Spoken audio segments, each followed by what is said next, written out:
Phillies team that has been looking for a reason to believe they can compete with the best teams in 2013 might have received that sign while in Pittsburgh. 3 days does not make a season, but the next 10 could go a long way in determining where the season goes.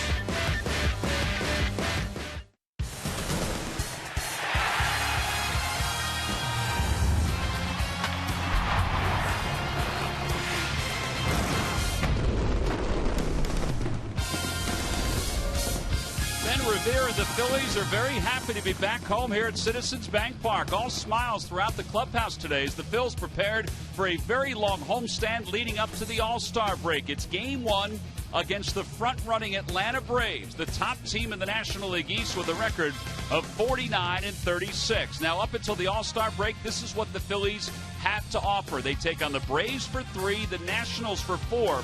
Those are the two teams directly ahead of the Phillies in the standings, and then they wind down the first half with a 3-game set against the White Sox. Hi, everybody. I'm Tom McCarthy, along with Chris Wheeler. The Phillies are certainly happy to be home here at Citizens Bank Park, and it's now time to make whatever move they plan on making. And tonight they'll have Cliff Lee on the mound, and he's been their best pitcher this first half. Always feel good when he's on the mound, Tom, and he got his season started really well. The Phillies had lost the first 2 games of the season in Atlanta. Hamels and Halladay had pitched those games. So Cliff Lee was pitching the getaway day game before they were going to come home, hoping he could win that game, and he certainly did. He pitched 8 really solid innings. The Phillies would win the game 2-0. Papelbon came in and got a save. And it was a beginning of seeing the way he has been almost all year, where he can throw the ball where he wants to almost every time. See a changeup right there, his fastball moving it in and out, throwing his cut fastball, and he has thrown a lot of fastballs and cutters this year, mixed in a changeup, occasional curveball. The guy has just been terrific, and when he goes out and pitches against the Atlanta Braves, he is really good. His last 6 starts against Atlanta, 4-1, great earned run average. They are hitting only 176, and as you can see there, he pitches a lot of innings, 8+ in 4 of the 6 starts, including the one this year. Well, he'll start tonight against the Atlanta Braves. Paul Maholm gets the baseball for the Braves. Now, offensively, the Phillies, they got a pretty big boost on this road trip. Well, the outfield early in the season, Dominic Brown started to pick it up, then got really good. But other than that, they weren't getting much out of their outfield. Ben Revere has really become a solid hitter lately. And this guy, Delman Young, has really picked it up and is hitting for some extra base punch, too. A big home run in that game in San Diego. And in the outfield, surprises you a little bit. He'll have some problems, but then he'll make a tremendous throw like he does right here and gets a runner at home plate. He's made a number of those from right field that he's been able to do. He hit a big double the other night in a game against Pittsburgh in the deep left center field. There were 2 outs at the time, and Ryan Howard came all the way around to score from first base. So Delman Young, they were at the point where they decided, well, we just have to see what he can do, and just completed road trip. Look what he's done in 9 games. That's his batting average, 486, and there's production in there, too. You see 9 runs batted in. All right, so he's back in the lineup again tonight. Ryan Howard's in the lineup against the left-hander. As we said, Paul Maholm will get the baseball for the Braves. It's Game 1 of this 3-game series between the Phils and the Atlanta Braves. Cliff Lee, his 18th start of the year, the same for Maholm. When we return to Citizens Bank Park, boy, it's beautiful. We'll have the lineups and the first pitch for game number 1. Phillies baseball is brought to you by Anheuser-Busch. A reminder from Budweiser, great times are waiting. Designated driver. By Toyota. Toyota's independent sales event is going on now. Visit your Toyota dealer. Toyota, let's go places. By Citizens Bank, where good banking is good citizenship. Isn't it time you experience good banking? By Coca-Cola, the official soft drink of the Phillies. By Xfinity, the official HD triple play provider of your Phils. And by Independence Blue Cross, the most preferred health plan in the region. Independence Blue Cross. Live fearless.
Everybody knows a little haze over Center City, but it's a nice night to get a 3-game series with the Atlanta Braves underway. And the Phillies with their salute to veterans this day after the 4th of July. They had different Marines coming around the back end of the infield holding flags from each of the states. It was a beautiful sight. Then, of course, the color guard out in front of home plate and a beautiful rendition of the national anthem, as well as America the Beautiful. And some of the veterans from around the Delaware Valley being honored. Folks from World War II, from the Korean War, from the Vietnam War, and of course some of our veterans from these past wars that have been taking place. The players were certainly soaking it in. It seemed like every member of the Philadelphia Phillies was either in front of the dugout or in the front part of the dugout, getting a chance to soak in the ceremonies which took place before the start of tonight's ball game. Let's take a look at the Atlanta Braves lineup. It's brought to you by Xfinity, your home for the most live sports. Leading it off at shortstop is Andrelton Simmons. Jason Hayward bats second. Justin Upton hits third, followed by Freddie Freeman and Chris Johnson. Dan Uggla's at second base. He'll bat sixth. B.J. Upton in center field hits seventh.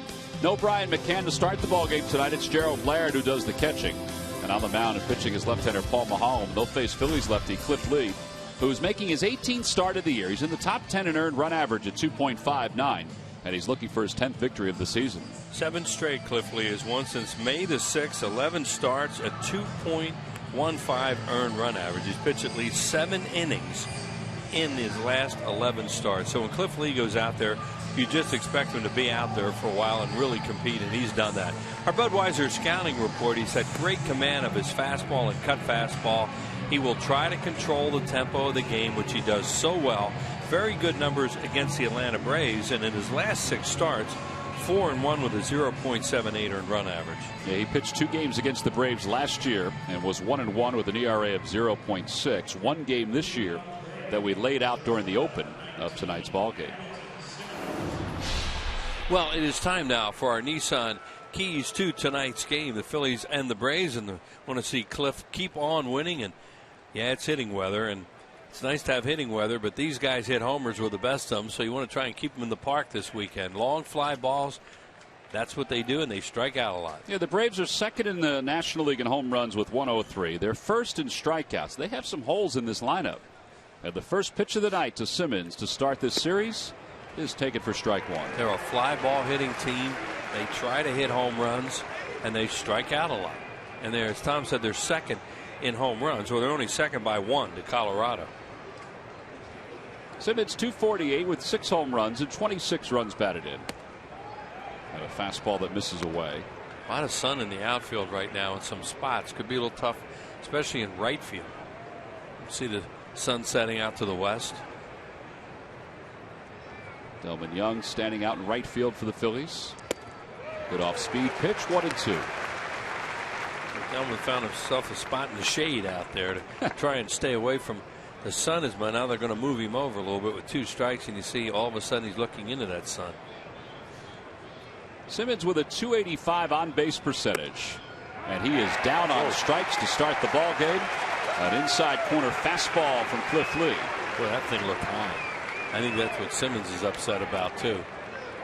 Angel Hernandez, the home plate umpire, I don't know if he's going to call this all night. I mean, look where that is. That's a very high strike in today's game. And if he's consistent with it, fine. But if he just calls one of them once in a while, and on 2 strikes, hitters just can't believe that an umpire calls that on 2 strikes. No, 1 away, and that'll bring Jason Hayward to the plate. Hernandez behind the plate, Paul Nard at first, Doug Eddings at second, and the crew chief Dana DeMuth over at third. Hayward takes a strike at the outside corner. Jason Hayward has not struck out as much this year as he did last year, but his average is just at .228.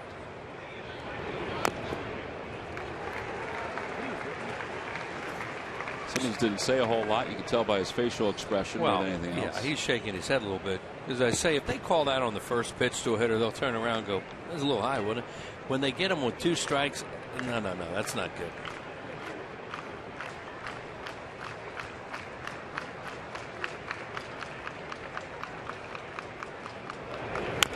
Ground ball foul.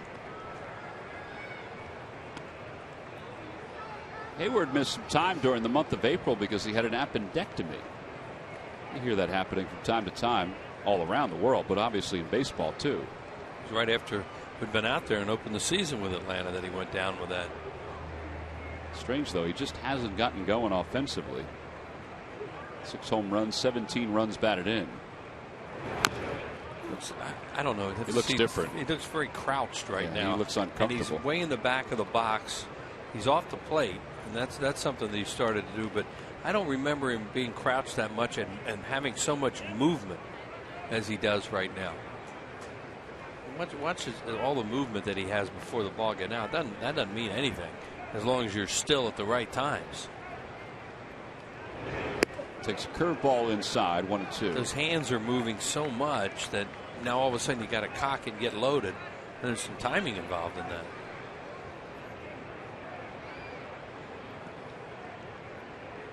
That's a big man who makes himself small with that stance. Yeah, see, that's very different, I think, than what we saw early in the year. But he is giving Lee a tough at bat here.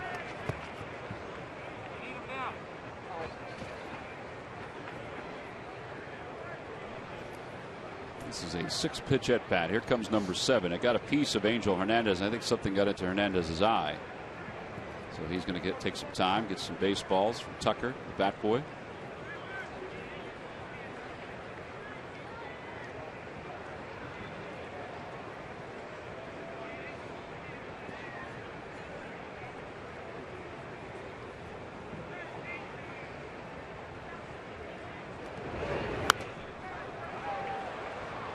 A 7-pitch at bat. Quintero and Lee are going to talk it over because they're trying everything with him, different locations, up and down.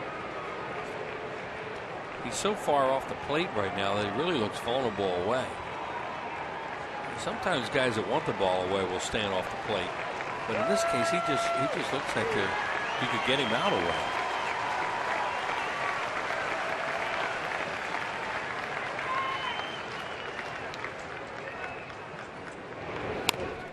Ground ball foul again.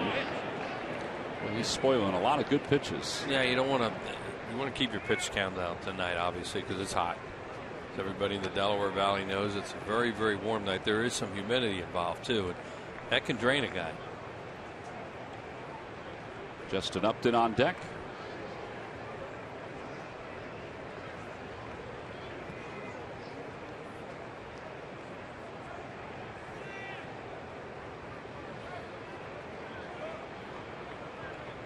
Going to try fastball in. And it's ripped to the right side. Utley gets to it, sprawling to his knees, throws off balance, 2 outs. Long at bat turns out okay for Cliff Lee as they get an out. Good play by Chase.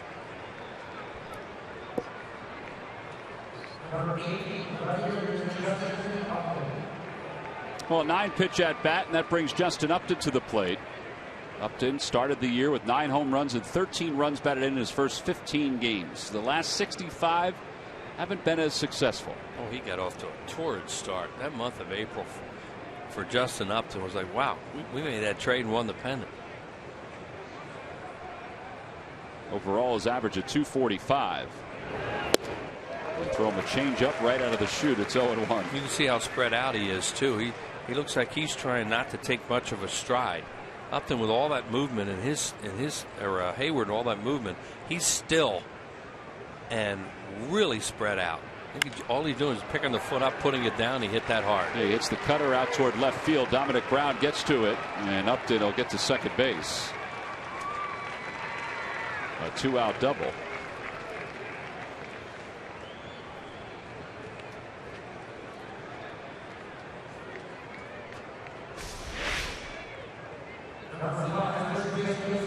And pitches right in the middle of the plate, a cut fastball. Now Dominic Brown decides it looks like he can't get to it, he can't cut it off, and then it kind of took a short hop coming back to him. We've seen him throw people out from out there. Surprisingly, Upton was only around first when Dominic got to the ball. I think that surprised Dominic too. Here's Freddie Freeman. Freeman's been the best hitter for the Braves overall, not only power-wise, but run production, along with the guy on deck, Chris Johnson. He is their best hitter.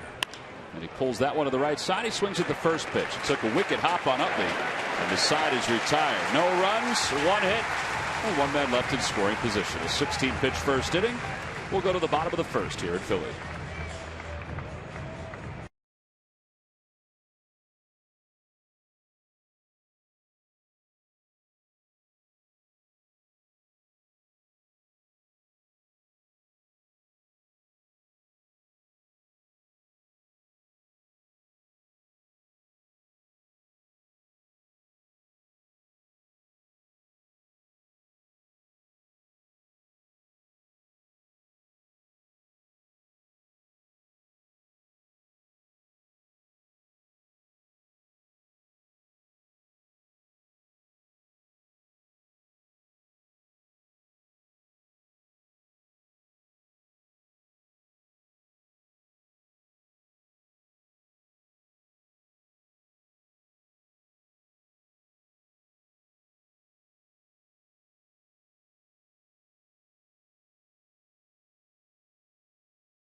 Starting lineup, it's brought to you by Xfinity, your home for the most live sports. Leading it off at third base, Michael Young, then Chase Utley and Jimmy Rollins. Ryan Howard in there against a left-hander batting cleanup. Dominic Brown's in left field, he'll hit 5th. Delman Young hits 6th, Revere 7th. Quintero catching tonight for Ruiz, he'll bat 8th. And Cliff Lee will bat 9th for the Phillies. And they'll face 31-year-old left-hander Paul Maholm. He was not supposed to start tonight, but Tim Hudson has been bothered by a sore neck. So they decided to give him an extra day. He's been taking treatment the last couple of days. He is still scheduled to start tomorrow's ball game against the Phillies. Well, it's not like you're getting a break when this guy starts. Paul Maholm's been very good against the Phillies when he's with the Pirates, with the Cubs. See his numbers on our scouting report on him. Fastball, he moves it in and out. He will pitch inside. He'll throw all those other pitches also. Good numbers against the Phillies. And you saw in the graphic before that, left-handed hitters are just hitting 188 against him with 0 home run balls. Michael Young leads it off for the Phillies.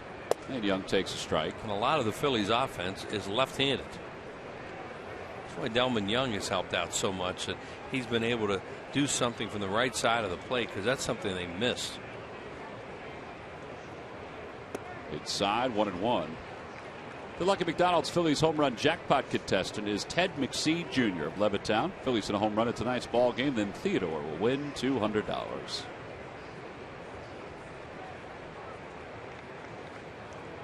Ground ball to third. Big hop for Chris Johnson.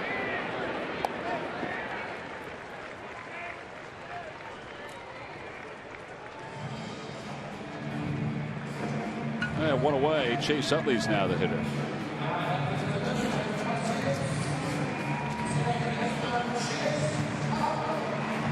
See his career numbers against Maholm, and includes 3 doubles and a home run.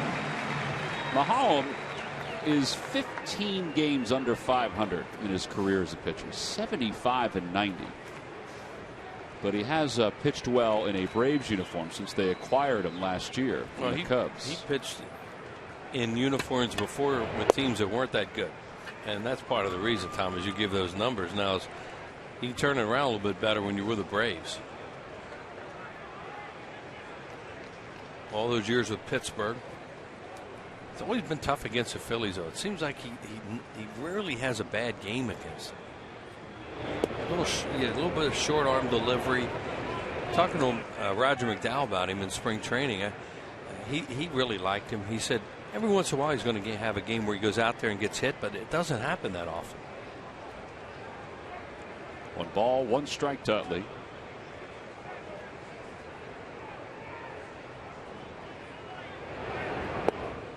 And it's 2-1. Roger McDowell, of course, is the Braves pitching coach. Been here a number of years now after Leo Mazzoni was a coach for so long.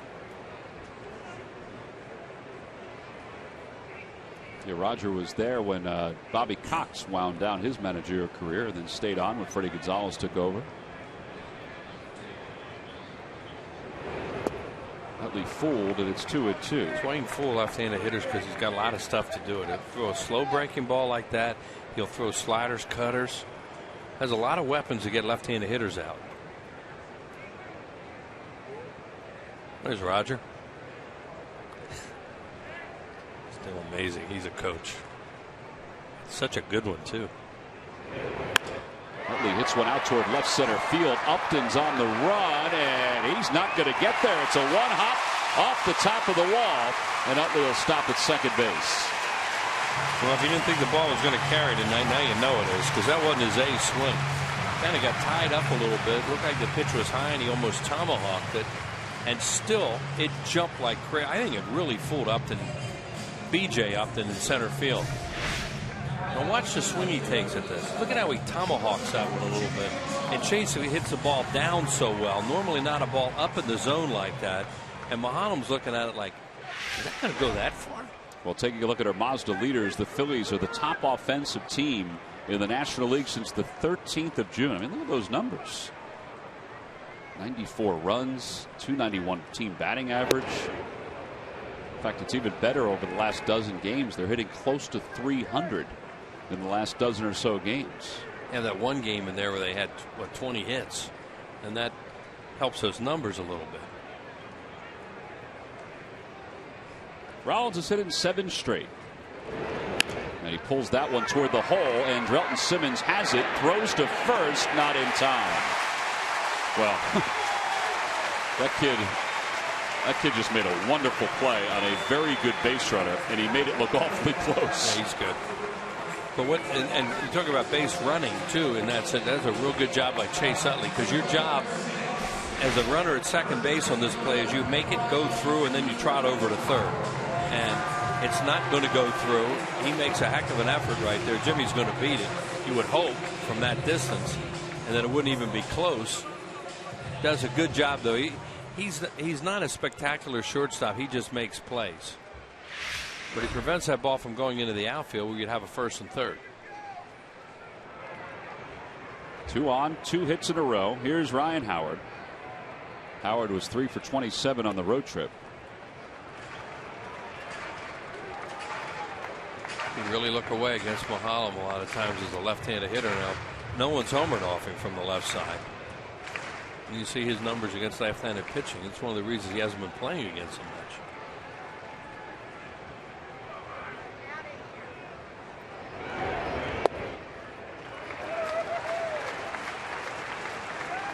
Trying to get him out of the way and just missed his spot twice.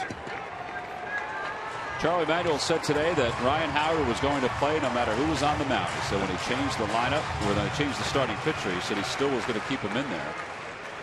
Felt like Mahalam was the kind of pitcher he could handle. Pulls that one toward first. Freeman will turn. Oh, his throw goes in the left field. Utley's going to score. Rollins quickly goes to third, and the Phillies take the lead. It's 1-0 Phillies. But Freddie Freeman's really good first baseman, and that's going to be a double play. As hard as that was hit, and the way he throws, Simmons on the other end of it. What a huge break for the Phillies, and run in a chance for another one.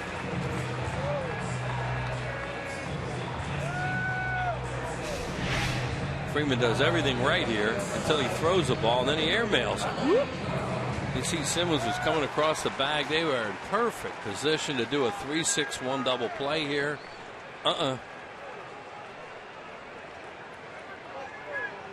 Well, good start for the Phillies. They get a break after a couple hits, and now they have first and third, a run in, 1 man down here in the bottom of the first. So the scoring decision, E3, fielder's choice. Fielder's choice allows Howard to reach. The E3 allows Utley to score and Rollins to go to third. In scoring position where a fly ball can get you another run here and give you a gift 2 runs right out of the chute.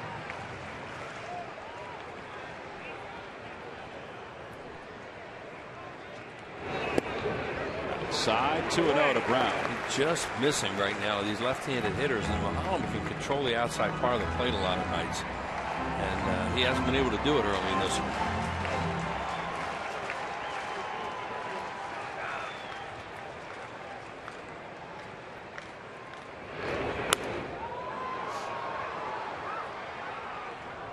Dominic Brown, 22 home runs, 60 runs batted in. tad below the National League average with a runner at third and less than 2 outs, which is surprising. That young man just got the foul ball. I don't know how he got it, but he did get it. That one's pulled, caught by Freddie Freeman, and Ryan Howard will be doubled up. I said he's really good down there. That's what was surprising about that play. So a double play, and the Phillies settle for the one unearned run here in the first. They'll take it. We go to the second. It's the Phillies 1 and the Braves nothing.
A few moments ago here at Citizens Bank Park, depicting the career of Dutch, Darren Dalton.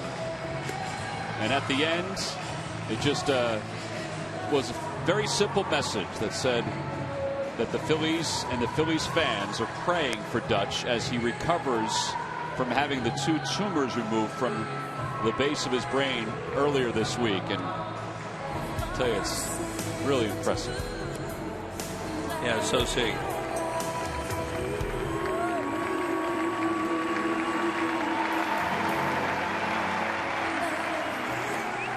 Everybody was sort of mesmerized by the video and the song attaching itself to the video. And everybody does wish Dutch the best as he continues to recover and to get back here to the ballpark, get back on the air, get back to doing the things that he loves to do. I think everybody feels that same way. Oh, yeah. He's such a good person, such a good man.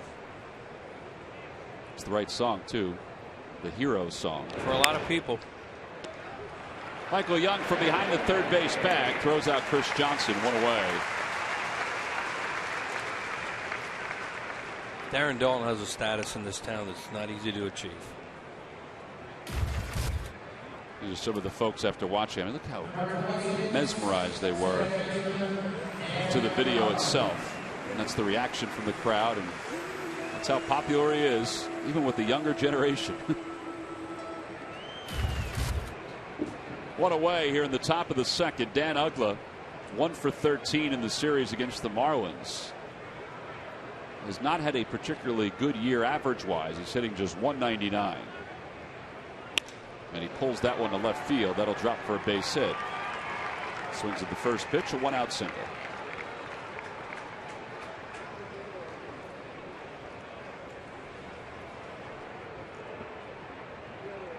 Second hit overall for the Braves.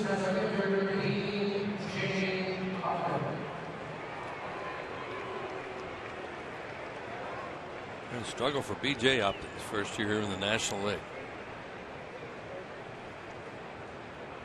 I don't think anybody anticipated those numbers right there. Oof. 175 and 93 strikeouts.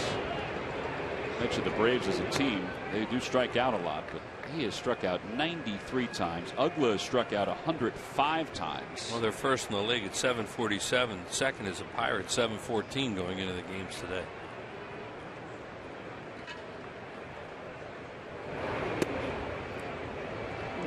Phillies made a heck of a run to B.J. Upton too during the offseason, thinking, well, that could help solve some center field problems for them. The Braves went higher in years and money, and he signed with them. Everybody thought it would be great. He played with his brother.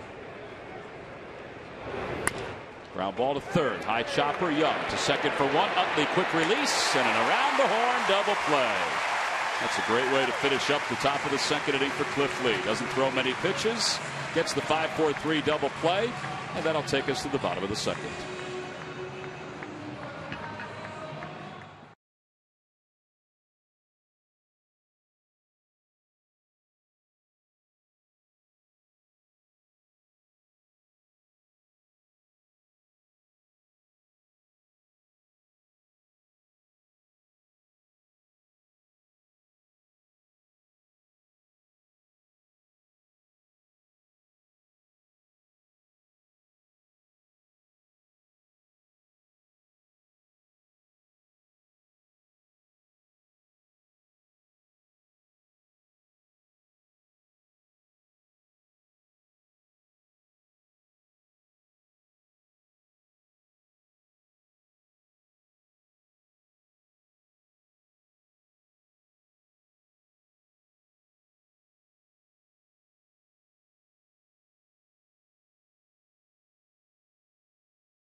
Start. It's Mama Lucia Meatballs Ladies Night, a free print for women 15 and over, and a lot of festivities happening during the game and before the game. The tent party, which you may want to be part of. You can go to Phillies.com to order your tickets for tomorrow's game and Sunday's game here at Citizens Bank Park.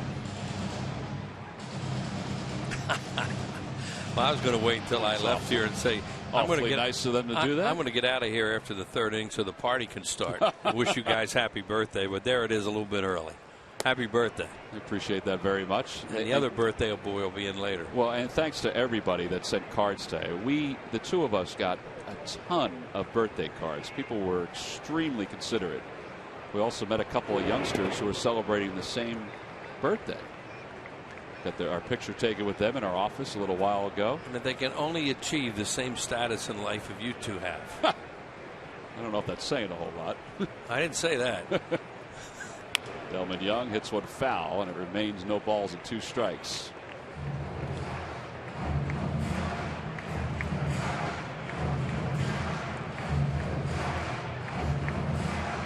That little guy was trying to stretch over the tarp to get that ball, but it was just no chance. So Stephanie picked it up, handed it off. Kimo Holland in and out here to Delman Young, trying to establish what way they want to get him out. He's hitting the ball away very well, and that's the way they're going to defense him, with Upton shading him towards right center. And you see right there. And he pulls it to the left of the mound, out towards shortstop. And Simmons throws him out. During the 2013 season, Turkey Hill will contribute $100 for each Phillies victory and 5 cents for each carton of Phillies Grand Slam ice cream. So support the Phillies youth baseball and softball programs. One out, Ben Revere had a heck of a road trip. He was 13 for 33. He hit nearly 400 on the road trip. Yeah, they haven't backed down that 7-hole tonight with a left-hander on the mound, trying their best to break up the left-handed hitters. Now the Braves don't have those guys out there they used to have. Flaherty, Venters. They would come in, and boy, that would be a problem getting it to Kimbrel. But they still do have 2 left-handers in their bullpen, And Avilan has been very good. And the other lefty you have is Kidd, young player. Off the end of the bat, out toward left center field. I think that's going to drop.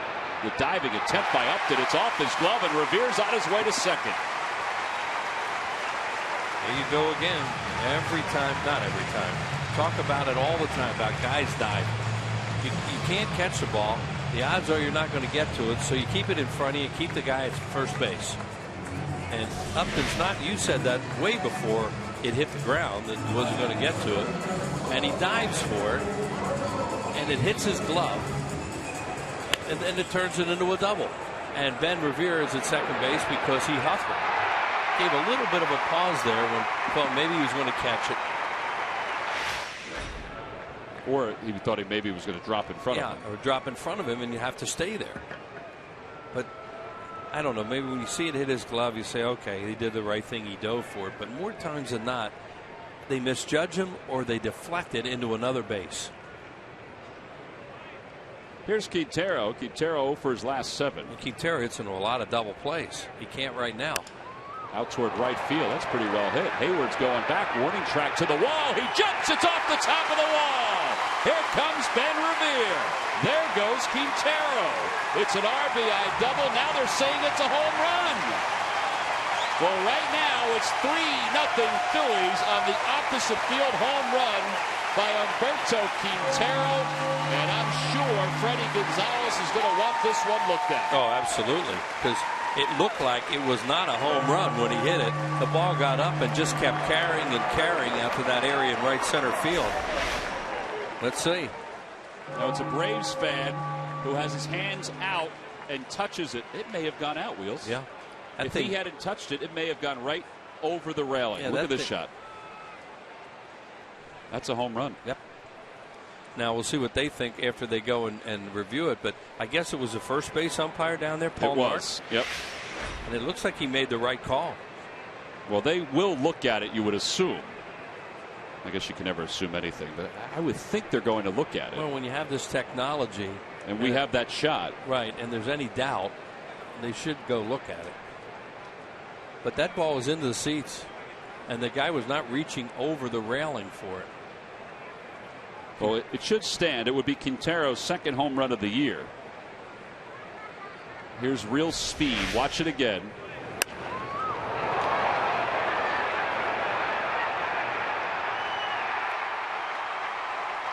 Oh, it is hard to tell from that vantage point, but that side shot where we have the camera. You see Hayward's reaction? He didn't chase it right away either. You're right.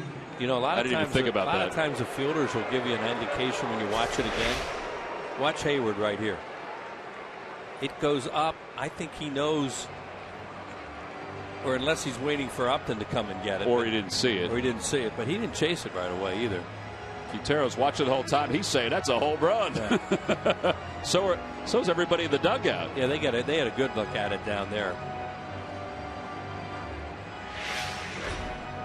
Well, those two Braves fans, those are the ones who tried to catch it. Yeah. The guy with the old school Braves jersey couldn't handle it. Well, the umpires are saying basically, why can't the guys catch the ball in the stands? It'd make it a lot easier for us. Well, here's the look from the side. I think this is the telling shot. Look at the ball coming down, and the angle. It's over the rail. It's over the railing. Yep. It's over the rail into his hands. That's a home run. But we'll see what the umpires think, because they called it a double. So that means they have to overrule their call. No, they called it a home run. Yeah, they have to overrule their home run. Well, that's right. It was a double at first, then it was a home run.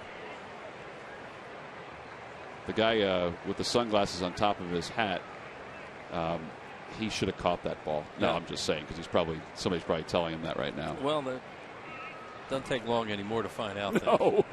A couple seconds. Well, it should stand, and the Phillies should have a 3-0 lead at this point. Take another look. Watch the ball coming down. And you zoom it in. Boy, look at that technology. That's great. And it would have been over and into that first row. Absolutely. So Paul Nart, with the naked eye, got it right. So did Quintero. So did Quintero and everybody else in the Phillies dugout. If that guy in the white Braves shirt had caught the thing, it would have been real easy to tell what happened. Now let's just hope technology doesn't cause the umpires to overrule what they saw. Think the ball's carrying tonight? balls carrying tonight. That's unbelievable. That just looked like a little fly ball to right field when he left the bat. Well, the umpires are taking a long look at it. Again, just to lay down the rules, one umpire has to stay on the field at all times. And here they come. And Paul Nart signals home run. And I'm sure he's probably feeling pretty good about himself that he got it right. Yeah. And he made a really good call on that. He did.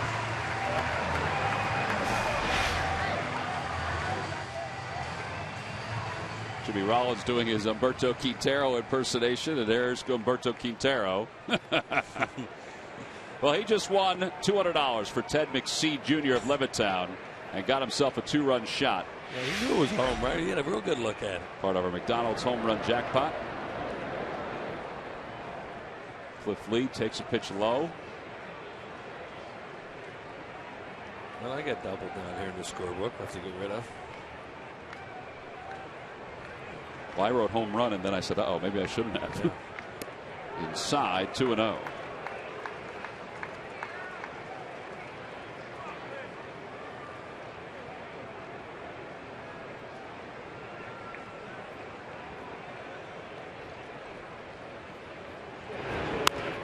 Fly ball left field. That one's carrying pretty good, too. It's playable for Justin Upton. And 2 steps from the track.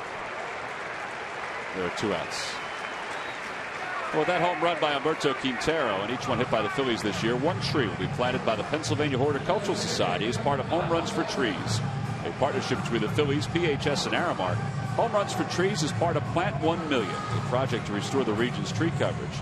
For more information, visit phillies.com/red-goes-green.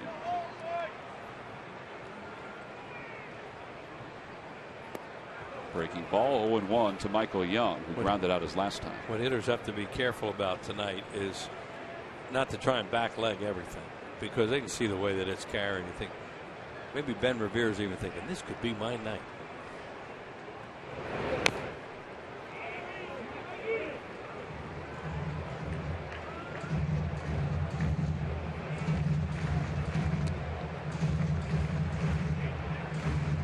He's pretty happy. Sure is. Did a pretty good job umpiring, too. Ben Revere, by the way, 1,269 at-bats without a home run. Well, this is the kind of night you can hit one. Although you're facing a pitcher who hasn't thrown one to a left-handed hitter all year, and with that home run by Quintero, still hasn't. But he has thrown 11 home run balls this year to right-handed batters.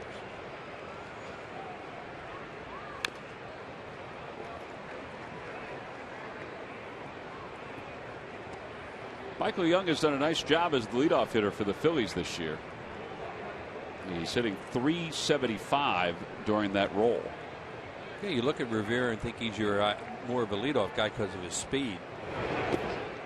But when you want to break these left-handed hitters up, this is the best way to do it, as far as Charlie Manuel is concerned.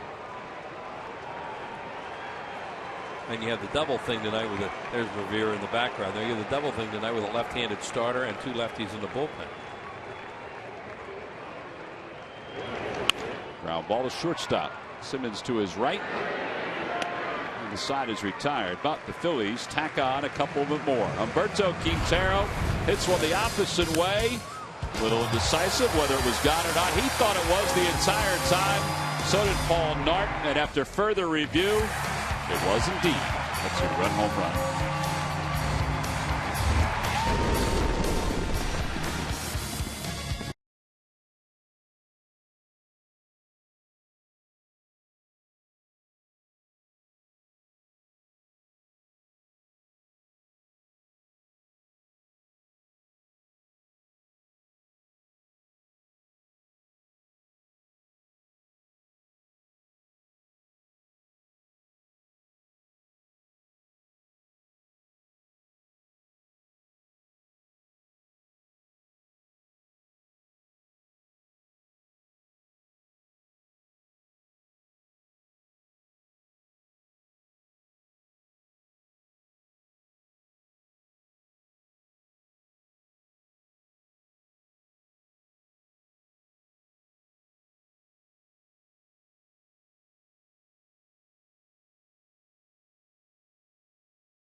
Question. Log on to Phillies.com, go to the fans section for all the information, and please submit your answer on the subject line. Wheels, here's the question. What Braves player was not named to the All-Star game but won the National League MVP in 1991? If that's the case, then that's a shame. Yeah. Must have had a heck of a second half, huh? Guess so. Or the position he played was heavily manned by other tremendous talent. Gerald Laird leads it off. Or the fans just missed that one. And the coaches and everybody else. And the league and the coaches and manager. Laird making his 19th start of the year. That is hard to believe. You could hard win to the believe. MVP and you weren't on the All-Star team?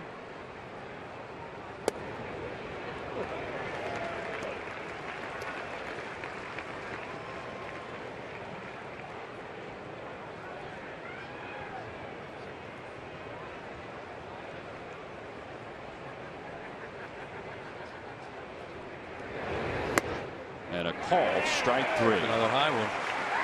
That one looked a little bit better than the first one, though. And now Gerald Laird having some words with Angel Hernandez. Wow. Boy, he let him get away with a lot. Sure did. And he gave him another shot as he's walking. Oh, there he goes. That's really bad because McCann. Somebody better stop him. Whoa. He's going to bump him.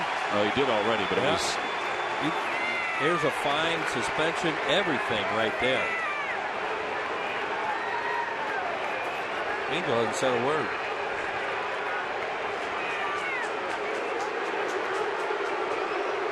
Wow. You see a catcher go nuts like that too often. Because they're back in it together, those guys. That pitcher's high, though. He's done that two of them tonight. They're trying to give McCann a night off. It's not a strike. And you can see why he's really upset about it. And he's done it to two hitters with two strikes on him, Tom, and that's what really gets him fried. Well, Freddie Gonzalez is going to get thrown out of this game, too, and there he goes. Yeah. Well, if he's arguing balls and strikes, it's a matter of time. That was just a very subtle toss by Angel Hernandez. You know, I mentioned that earlier when he called the guy out, when he called Simmons out. See, Freddie just put his hand up. Well, you didn't see it, Laird yelling over. Freddie just put his hand up in the air like, that's really high. And he does it with two strikes. That's the worst part about it for the Braves or for any hitter. If you do it on the first pitch, they'll turn around and talk to you about it. But you do it on two strikes, that really fries them. It's just not a strike.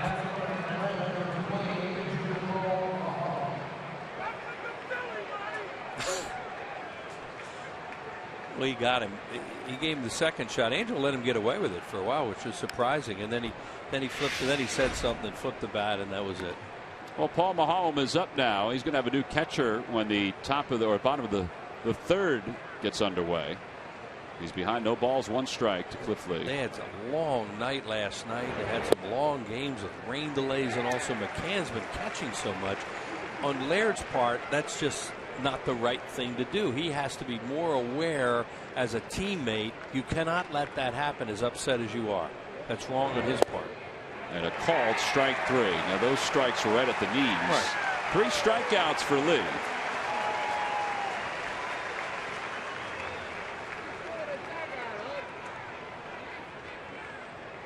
And that'll bring on Drelton Simmons to the plate. Yeah, you have to think that Freddie went on that too, didn't he? He did. Yeah. Yeah. Well, it was a very subtle. Yeah, it was like a little. Yeah. It was like you and I would take a piece of paper and throw it into the garbage can, like casually. It wasn't a real good one. Simmons went down looking on strikes his first time. And he takes a strike. It's 0-1. There we go. Okay, goodbye. You want to go too? Okay. Goodbye. Well, technically you cannot argue balls and strikes. I don't know what else that could have been about.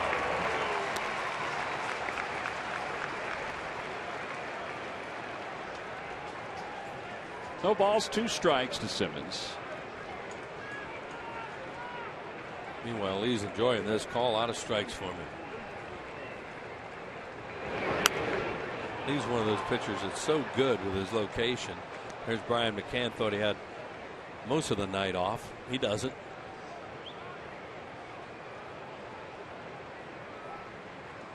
That was watching that game last night. He was struggling a little bit trying to see late in it. They had to give him some drops in his eyes. Well, it was humid. It was hazy. Yeah. There's a lot of things. A lot of rain down there the last few days, delays. Out to right center field. Delman Young comes trotting in. An easy inning for Lee. The longest part of the inning was waiting for Gerald Laird and Angel Hernandez to resolve their differences. We go to the bottom of the third. Chase Utley will lead it off.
Plus Ford stores. Go further. Buy Bud Light. It's the sure sign of a good time. Here we go.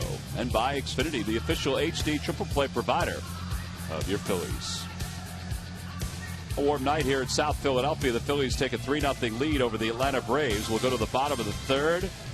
And let's welcome in our friend Greg Murphy, whose birthday it is not, but we want to bring him on anyway. Yeah, it is not my birthday. But, happy birthday to you, Tom. Thank you. To save the Sergeant a little bit.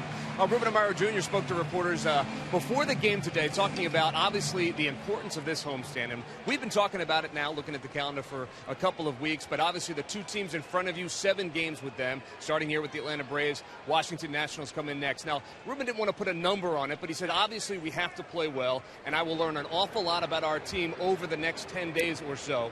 And then he said, at the end of it, I hope that we're buying for the second half of the season and not selling, but those kind of decisions will be made based on the way they play over the next week and a half. He also said that he has been getting a lot of phone calls, as you can imagine, because there are some individuals that other teams, well, are interested in. Right, Murph? That's one of the statements that he made today. Yeah, he said that he has been receiving calls and also that he's been initiating some calls as well. It's a nice backhand by Friedman there. Get Chase Utley. He's also taking calls, but he's making calls as well. So he's kind of playing both sides at this point, which is exactly what he needs to do until he figures out exactly where this team is headed in the second half of the season. And I thought it was interesting also, guys, that he said, someone asked him if any of the players were untouchable. And he said, well, no one's untouchable, but there are obviously some players that are less touchable than others, is the way he put it. Well, that is true. All right, Murph, we appreciate that. And he obviously reiterated his comments about Ryan Howard, that Ryan has to play better, that he's not a $25 million a year platoon player, but they're expecting him to play better. Jimmy Rollins tries to bunt. Brian McCann makes the catch.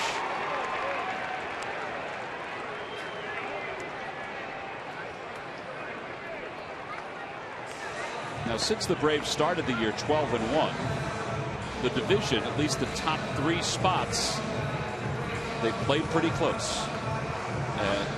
I think it's surprising for a lot of people to see that, Wheels, but it's been very tight. Yeah, it sure has. It's been kind of mediocre, really. And I think before the season started, everybody thought Atlanta, Washington, Philadelphia, chance to be real good teams and have real good records. Still could work out that way. And when the Braves got off to that hot start, wow, it looked like they could have blown everybody away early, but they weren't able to maintain it. Thankfully for the Phillies and the Nats. Ryan Howard's now the hitter with 2 outs, and he takes outside. One of the things with the Braves, they're 29-13 at home, which is outstanding. On the road, they're 300-500 right now at 20-23. So they need play a little bit better near 500 on the road because their home record's really good. Howard slams one deep to right center field. That one's way out of here. A solo home run for Ryan Howard. That makes it 4-0. And that is one of the longer home runs you will see. Yeah, and that is the first home run by a left-handed hitter on Paul Mahalan this year. And, you know, the ball's really carrying here tonight. We've seen that already, but that thing didn't need much help. That's out in Atlanta by a lot. And Atlanta's a huge ballpark. Like trying to get ahead with a fastball away. Got too much of the plate. Oh, that's a really good swing. That's into the bullpen area. I think it skimmed that sign, the need help sign in right center field. That's a long home run. Yeah, it was. I mean, he's hit some longer ones, but Dominic Brown's now the batter, and Brown takes outside. That's one of those ones you are. That's out. Now, how far is he going to go? I said in Atlanta, that's way out too, and that area in their ballpark is really deep. 11 home runs now, 43 runs batted in for Howard. Dominic Brown hit a BB his first time up, and they weren't holding Howard on at first base because it doesn't run all that well. And Freddie Freeman made a magnificent play after he'd made an error earlier in the inning. Saved a run that time after he'd given up one earlier. But if he were holding Ryan Howard on, he couldn't have gotten to that ball. Brown would have had another RBI.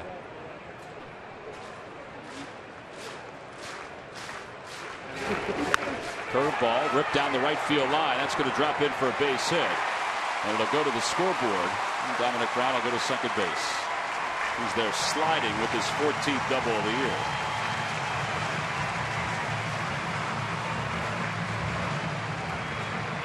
All-Star voting isn't over quite yet. From Saturday, July 6th till Thursday, July 11th, you can vote for the final player for each league roster. Check Phillies.com Saturday night, July 6th, to see who made the team and vote for who should get the final spot on each league roster. Dominic's quote about making the All-Star game, it would mean a lot, but I'm not focused on that. I'm not focused on the All-Star game. If I don't make it, I don't make it. I just have to play better. That's my goal. Just go out and play better.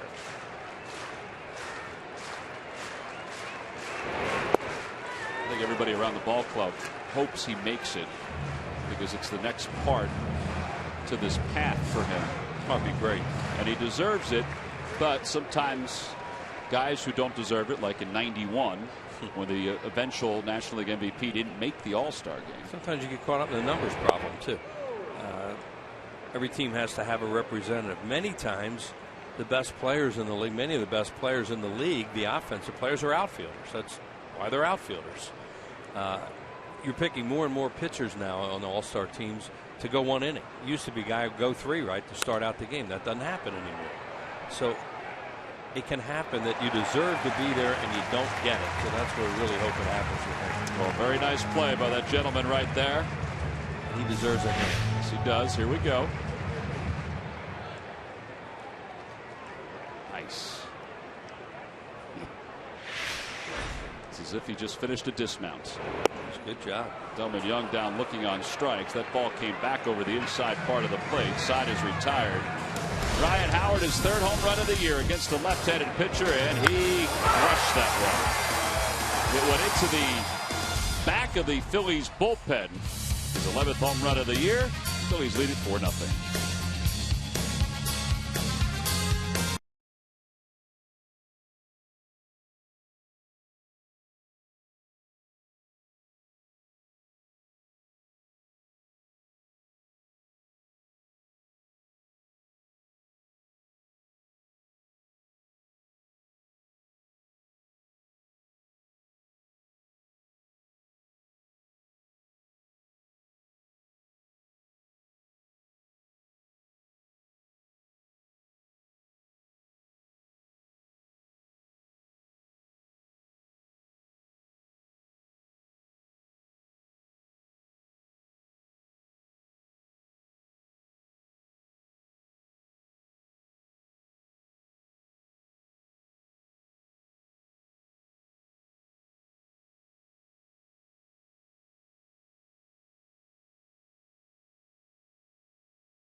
delivers their fastball right down the middle 100% of the time.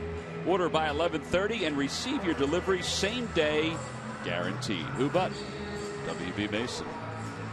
Now the Phillies have jumped out to a 4-0 lead as we go to the top of the 4th inning. Very important series, very important homestand for the Phillies against these Atlanta Braves. Yeah. Sarge, look at that, another sign. Wow, unbelievable. Yeah. That's pretty nice. Like very that, nice. like all the signs that the fans have been actually making and getting into it. And really, thank you very much. Bunch of cards. Just, I mean, overwhelming cards. I was saying that before, that you and I both received a ton of cards today, which was awesome. Oh, it really was. I think I'm going to need an intern to help me to get these things open and signed now. Let me tell you. It's also surprising how many people, Phillies fans, it's not surprising, but there's so many Philly fans that do share our birthday. We have fun with it, the fact that you and I were both born on July 5th. But Julie, Yvonne, who is recovering from cancer. She's celebrating a birthday today. We met a little guy today who came into the office who also is celebrating a birthday. Sophie Regal from our office is celebrating a birthday today. Yeah, came in, brought cupcakes, by the way. We brought her nothing. And here are the birthdays from Goose Gossage, Tim Worrell. That's right, it is Goose's birthday. I actually had snacks with Goose. Tell you what, he's a lot nicer now than what he was when he was playing those striking us out. Fanatic is here. Oh, boy, the Fanatic is here. A birthday is not complete without Fanatic. That's awesome. Boy, I tell you, this is awesome. And, oh, boy. Personalized from the Fanatic. Oh, well, this is pretty nice. You're old. So are you. Yeah, to Sarge. You're older. You're older. Oh, gosh. Oh, God. Oh, man. That's funny. Holy cow. It's funny, but you speak the truth. Well, I mean, yeah, he does, and really appreciate the dial there. Where's that CD, the time capsule? Isn't that around, too? Couldn't get that, couldn't throw that in there. But thank you for the dial. Really appreciate that. He always wants more gifts than he deserves, Fanatic, but I appreciate this very much. Thank you. Well, how about that keepsake, Sarge? Unreal. I got a DVD for you, too, if you need it. Well, thank you, Fanatic, and thanks to everybody for all the well wishes today. It's 1 ball and 2 strikes to Justin Upton. I tell you, he pounded my head pretty good to knock off my hat. Fanatic doesn't do anything lightly, Sarge. Oh, boy. Just missed off the outside corner, 2-2. Yeah, you got to get it up high. He'll call him then. I think anything that's close now that pitchers don't get, there's going to be a reaction. We talked about it before. Up to the hitter to make the adjustment to the umpire. So if he's calling high strikes, then that's what you have to do. Make your adjustment to swing to that pitch, at that pitch, especially if you have 2 strikes.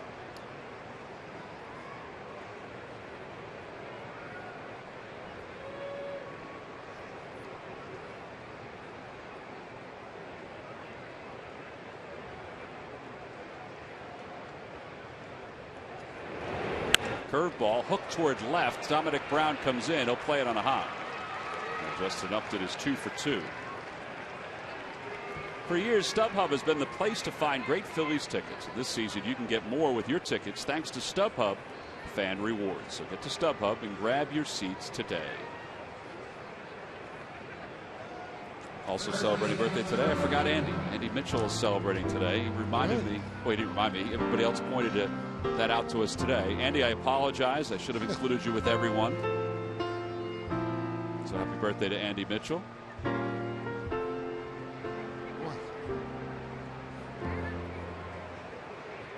Here's Freddie Freeman, grounded out to second. His first at bat. And no balls and 1 strike. Another guy in the league that usually gives you a solid at bat. Has a great foundation. Guy will be able to hit both left-handers and right-handed batters or pitchers. Stays in there on the lefties. It's one of the reasons why he's hitting .312 right now.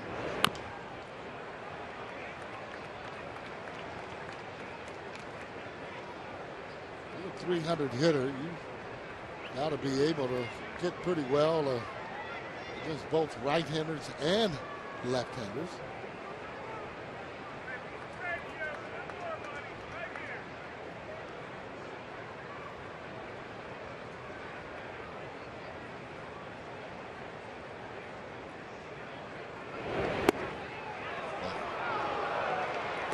Got to have an eagle eye to take that pitch.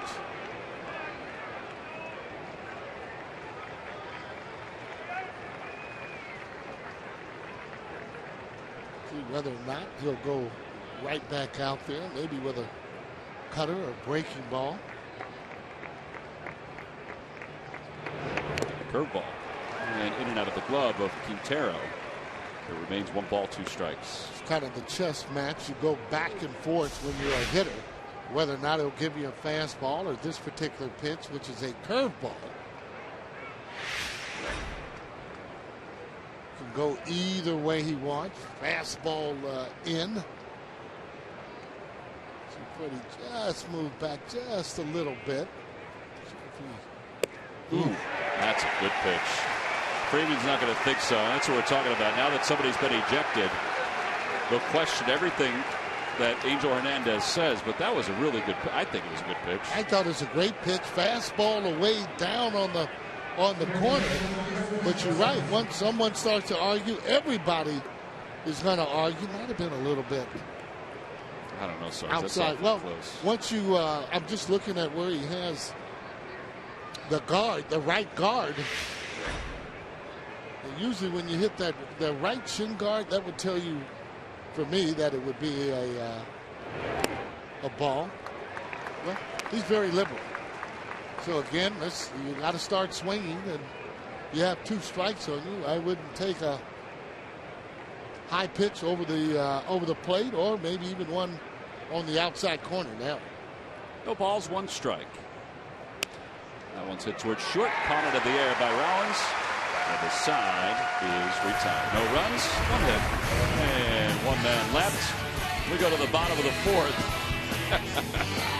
Phillies leading 4-0.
Your local dealer today. By Citizens Bank, where good banking is good citizenship. Isn't it time you experience good banking? And by Toyota. Toyota's independent sales event is going on now. Visit your Toyota dealer. Toyota, let's go places. Phillies up 4-0. Good start to this 3-game series and this homestand. 3 against the Braves, 4 against the Nationals, and then 3 against the White Sox. Ben Revere leads it off, and he chops one towards second.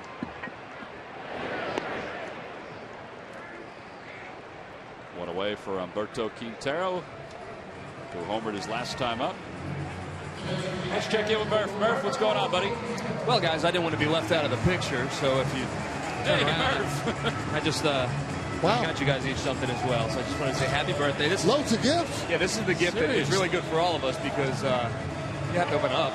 You have to open it up because the good news is you get Wheels' book. The good news for Wheels is that I get to tell people that he has a book signing on Sunday on the concourse level from 12:15 to 1:15 during the game, or right before the game. And the good news for me is I didn't have to pay for it. So there you go, guys. Well, happy birthday. I wonder if they fixed his birthday in here. Usually he had two before, but I'm going to get him to actually sign this book here. And he's quite the author, by the way. I figured you would. Look, I got to get back to work. But happy birthday, guys. Listen, yeah, it's really nice to see that the microphone works this close to the booth. It works everywhere. It's fantastic. You almost look like a lounge singer. Maybe I'll sing happy birthday to you. A reminder, Chris Wheeler's book signing from 12:15 to 1:15. 1:15. On the concourse level, Sunday before the game. Sunday before the game. Don't forget that, guys. Wheels, not. I just hope Wheels, you're not going to forget that, are you? Quintero fouls it. He's not happy right now. It's 1 ball and 2 strikes. How about Murph with the segue? Wheels, smile, Wheels. Oh, boy. He knows something's going on when he's on. He can hear it. He's got his earpiece in. Quintero tried to hold up. He went around. McCann fires to first, and the strikeout is recorded. 2 outs. Cliff Lee's coming up. Yeah, see. Oh, okay. Oh, yeah. Wheels, I just want to make sure that this is the right edition. On the birthday, that's right, because he had 2 of them in there, if you can remember that. Right. April and August, wasn't it? Yeah, let's see if we can find it and make sure. I think it's correct. First pitch to Lee is a strike. It's 0-1. It does say August 9th, Sarge. Okay. Well, guess he did fix it. Those other ones can become collector's items then. Swing and a miss. It's 0-2. I arrived at Fitzgerald Mercy Hospital in suburban Delaware County on August 9th, 1945. Oh, boy. So that is correct. Yep.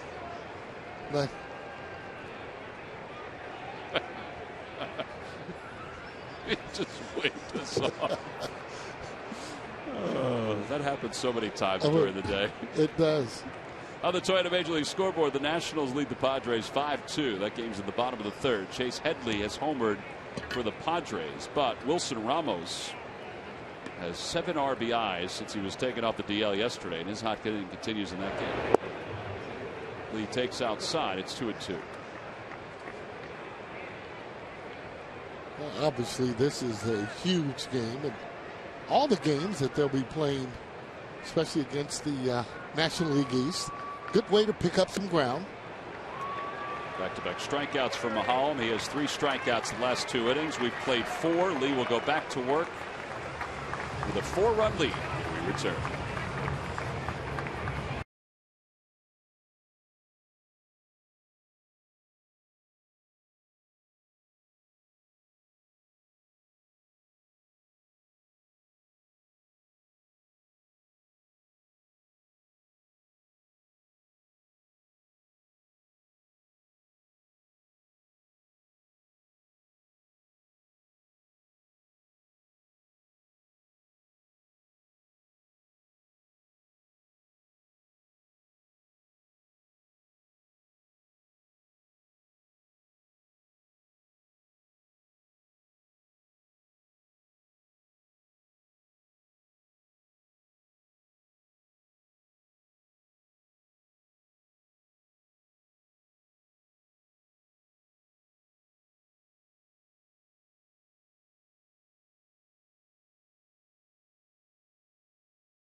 at 7:05.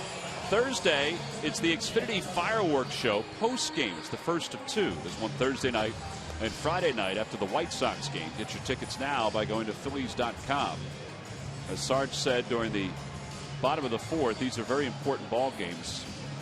I think we're at the point now where the Phillies, they need whatever strength they have to get to 500 and then beyond to start happening right now. Well, no question about it. And we talked about even that Braves ball club that has a lot of holes. Guys striking out quite a bit, although they do have a pretty good lead.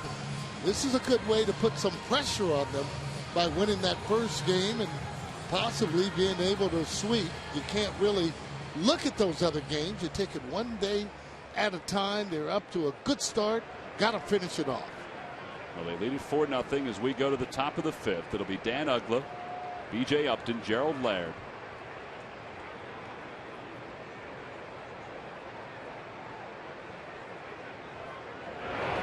Uggla waves at the first pitch changeup.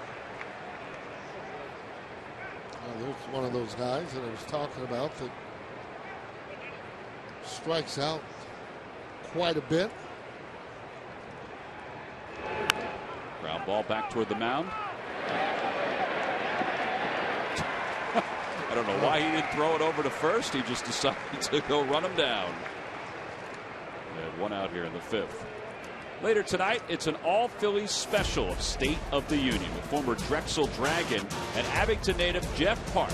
Plus, our boys in blue tell us their favorite things about the city of brotherly love. Watch State of the Union tonight at 11:30 on Comcast Sportsnet.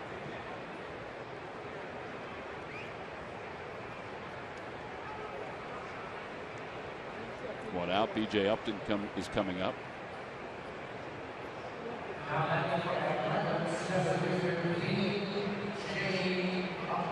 Upton grounded into a 5-4-3 double play his first time.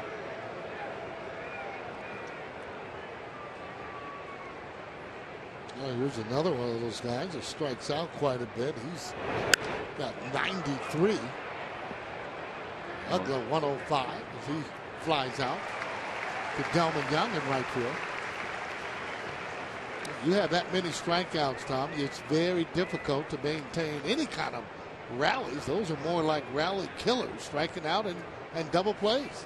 Well, pitching-wise, they've got a good pitching staff. There's no doubt about that. Yep. They've got a very good closer who wound up losing last night's game to the Marlins. But the other thing that they've done, Sarge, is that they've had 25 come-from-behind victories. They've had 13 wins in their final at-bats. That's part of the reason they still have a 6-game lead, isn't it? Yeah, and that's because they hit home runs. You know, kind of feast or famine with this club there. You put it in the wrong spot. They got guys that can hit that ball out of the ballpark. When you're maintaining rallies, you're talking about guys that are hitting closer to 300, not striking out a lot, being able to hit and run. The Braves, another club that just doesn't hit and run a lot because they swing and miss so often. Brian McCann up for the first time. He came on to replace Gerald Laird, who was ejected from the game.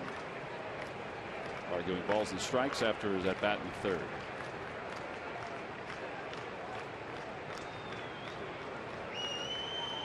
Now the 0-2 pitch.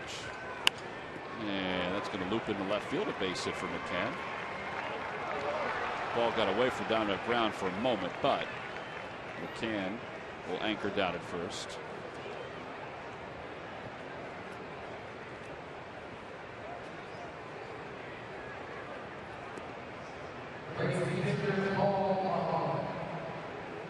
Here's Mahalem, who struck out looking his first time up.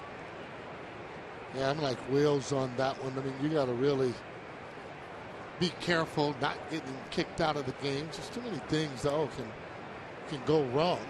You know, you got 3 other at bats that you would have, so you kind of use that to your advantage, and especially if you're catching and making sure maybe your pitcher gets a ball or two off the plate or maybe up in the zone. I think everything's all right with Cliff Lee here.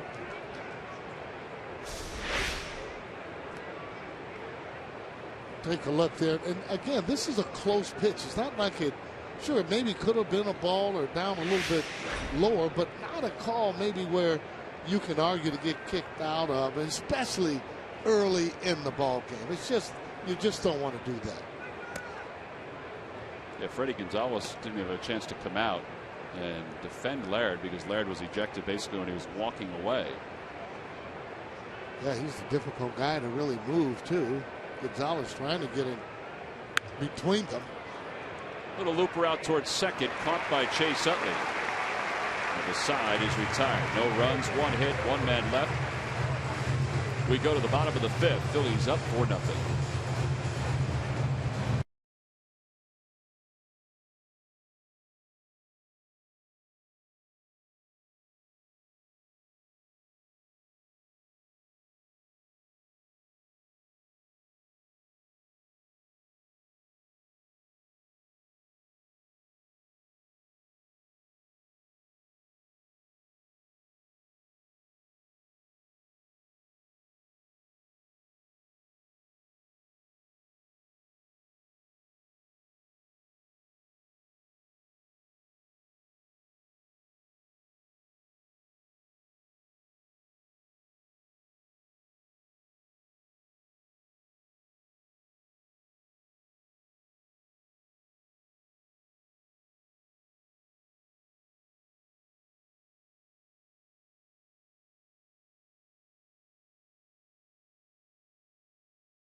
Start of a 3-game series here at Citizens Bank Park. Sunday, all fans 15 and over will receive the Pennsylvania Auto Theft Prevention Authority travel mug. Get your tickets by heading to Phillies.com.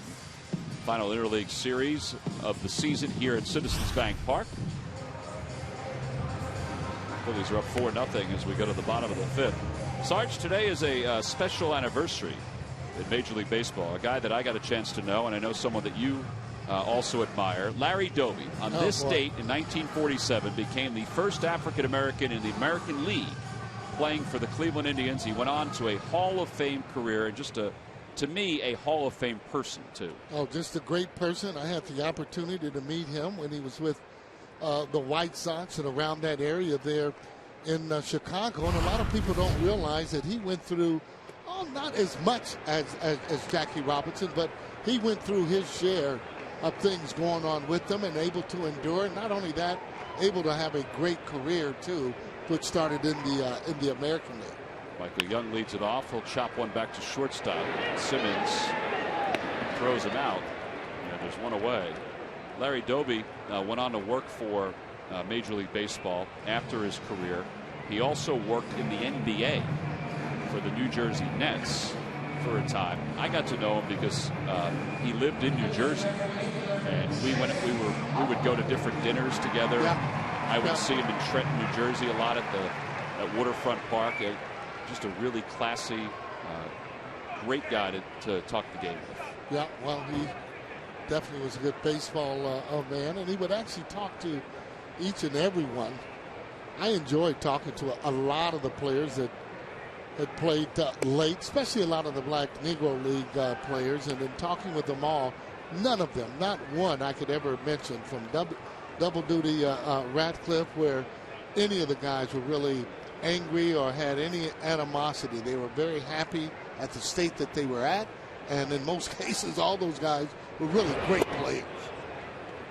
Chase Utley takes a strike. It's 1-1. Well, Larry Doby was elected into the Hall of Fame by the Veterans Committee. It was certainly the right thing to do. Yeah. He was the first African American to homer in a World Series game. Ooh. Yeah, that hurts. You hit that ball right off of the inside of your leg. This is a full line drive as that hits him right near the ankle part on your leg. You'll have a mark there, no doubt about it.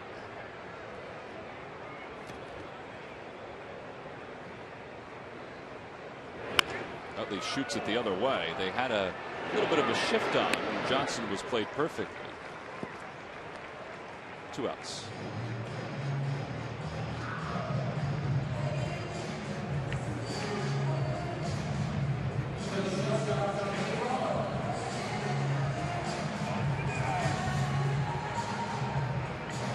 You know, it might hurt, but he'll never let you know that it hurts. Yeah. When you hit a ball like that off your leg, that's just like hitting a full line drive. And you can see when he hit it, how he went down. It just, we'll have ice on that.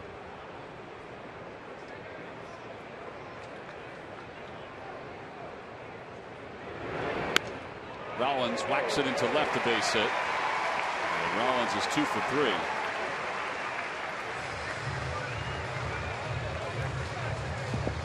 So like this swing, Howard, that Howard had in the 3rd inning. Well, I tell you, he got full extension on that ball, and you could just tell when you listen to that sound.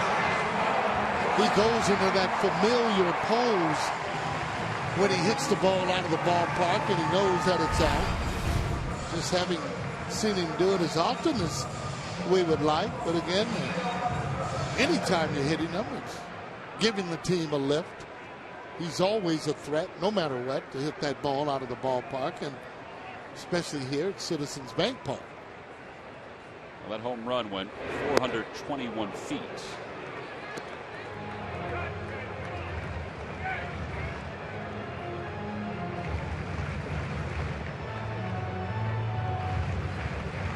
Nobody's looked at it. He's still fighting off the pain. Well, they know not to even go anywhere near him on that. He will go to you. That ball's pulled to right. Hayward comes sliding in to make the catch.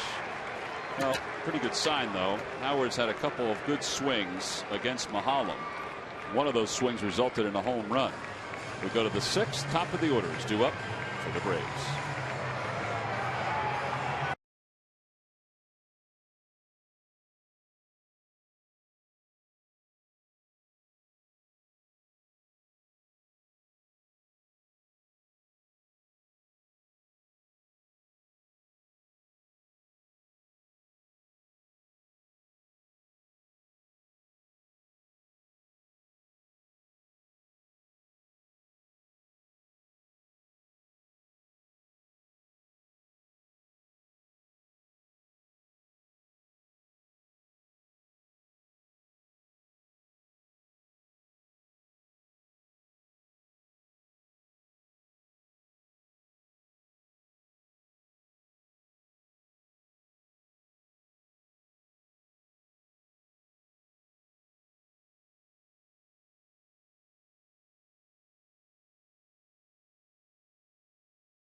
At the plate, his clutch hitting and confident approach is never in doubt when his team needs a lift. And Utley's power has powered the Phillies' offense. But nothing tops his heads-up base running and his true understanding of the moment when it occurs. Chase's return is a welcome sight, and it's brought to you by Independence Blue Cross. Live fearless.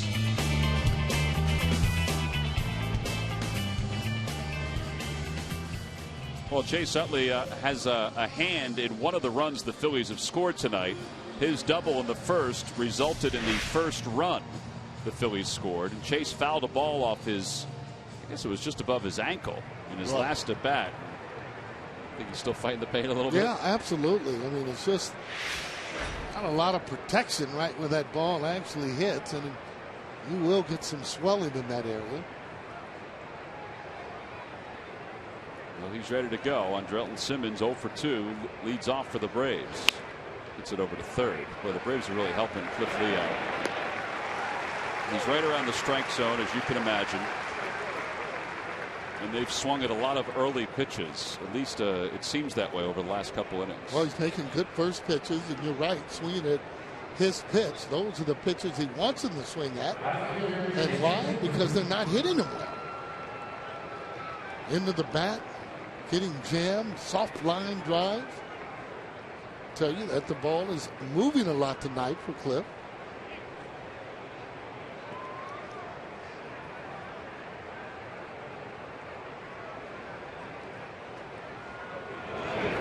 Eight groundouts so far for Cliff. Real surprise at this average of 226. Starting to experiment with his batting style.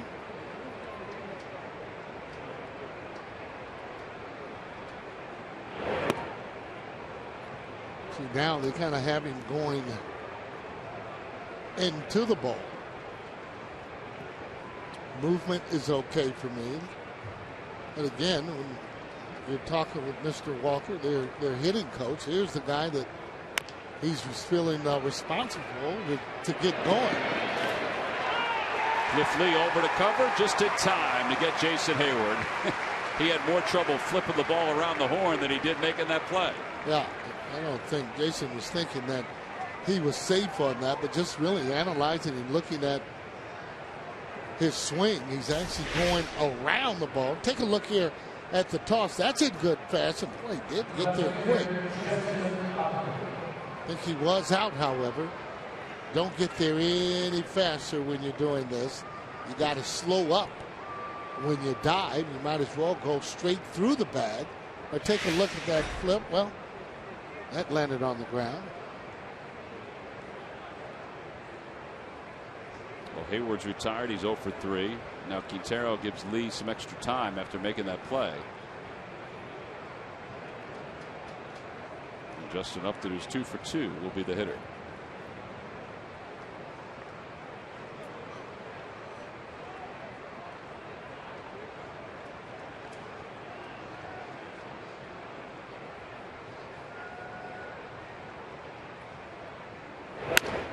Out to shortstop. This is a remarkably quick inning.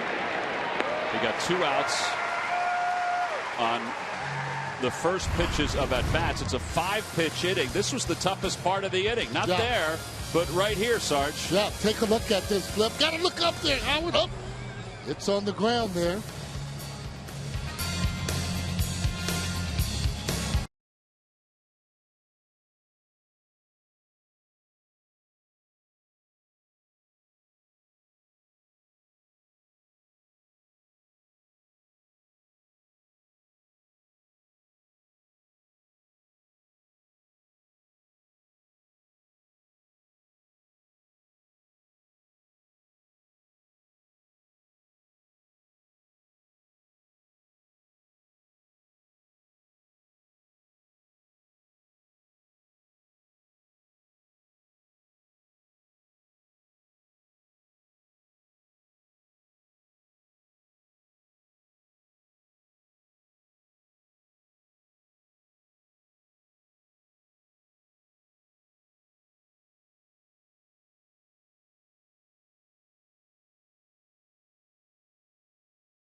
Can't go wrong when you buy right.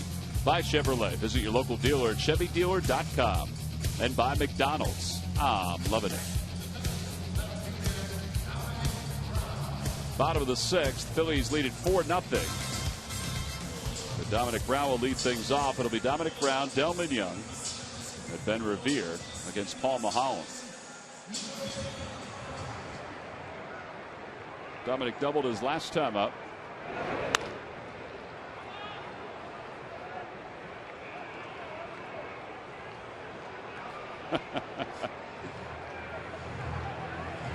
Really good to see Dominic, how mature he has become as a hitter. Just from the early stages and coming up, the confidence that he has now. And one thing that he has done is always displayed a pretty good eye at the plate, knowing that strike zone. Starting to feel more and more confidence, especially in that outfield too.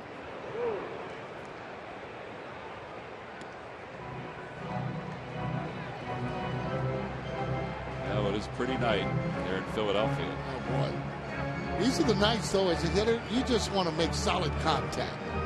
You can make solid contact, good things will happen. Ball will carry in the gaps.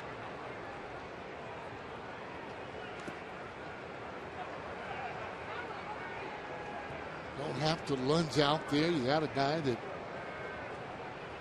can't throw the ball by you or shouldn't be able to. So you should be able to take a better look at the ball, pick up the spin. Dominic Brown pulls it down the right field line, angling toward the pole, and it's just foul.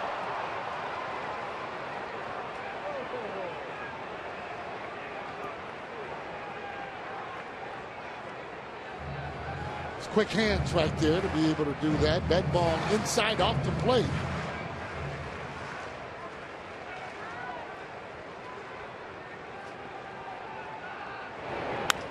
Opposite way. Not that deep. Justin Upton's there. Oh, it's time now for the Coors Light Freeze Cam, brought to you by Frost Brewed Coors Light.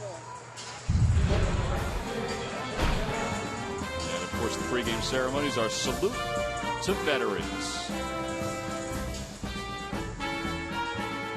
Some great shots prior to the ball game. Those are veterans from World War II, from the current wars that we're involved in right now. Great ceremonies. Yesterday, of course, being the 4th of July, the Phillies were in Pittsburgh. We understand there were tremendous fireworks shows all throughout the city last night. It was beautiful. Just gorgeous.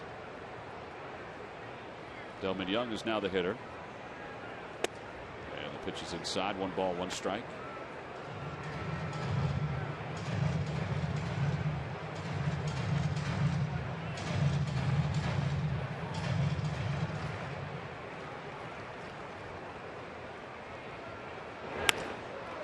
Delman pulls that one into left center field for a hit. So he's hitting 4 straight, 18 hits in his last 38 at bats. Yeah, he's been getting his hits, seeing the ball well.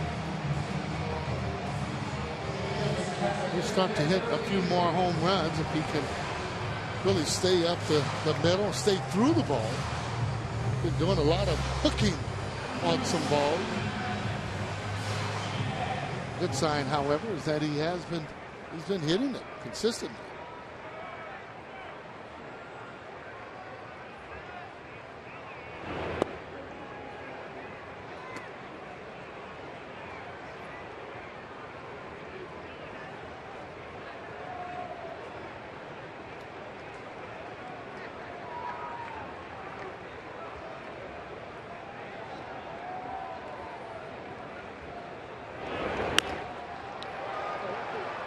Justin Upton had Ben Revere played perfectly. He'll make the catch for the second out.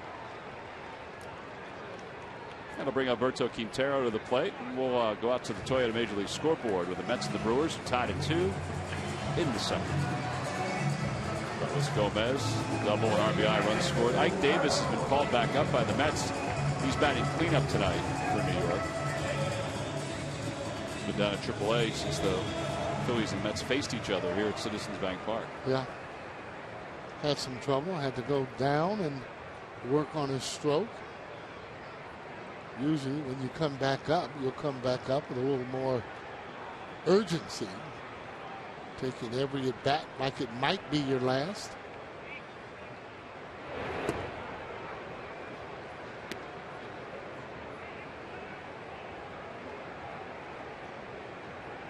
The veteran Luis Ayala.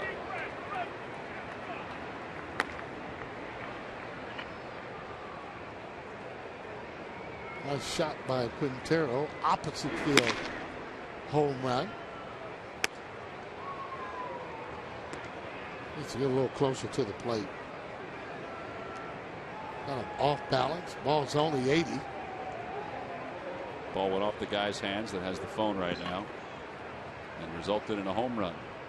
Didn't catch it though, right? Did not.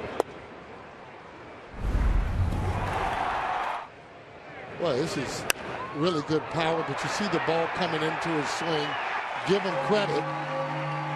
Don't give him credit. As you see, the home run is called there. You're saying give Quintero credit. Don't give the fan credit. Oh, yeah, and I guess he's got a good chance to be seen maybe a little later in the year. Show good catches, got to show a few bad catches.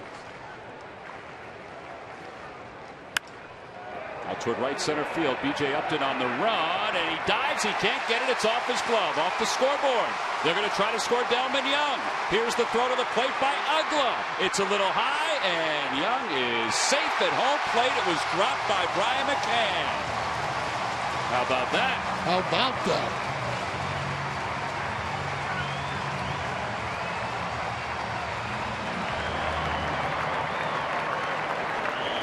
It'll be a double for Quintero, so he's got a home run and a double.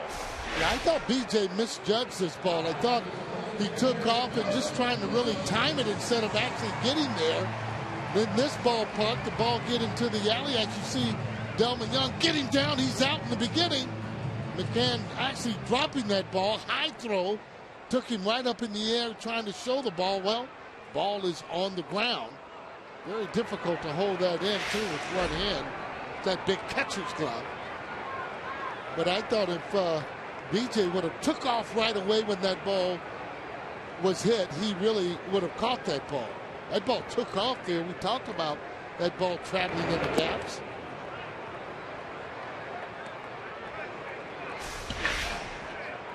There it is there. See how it just getting ready to pop up with the slide.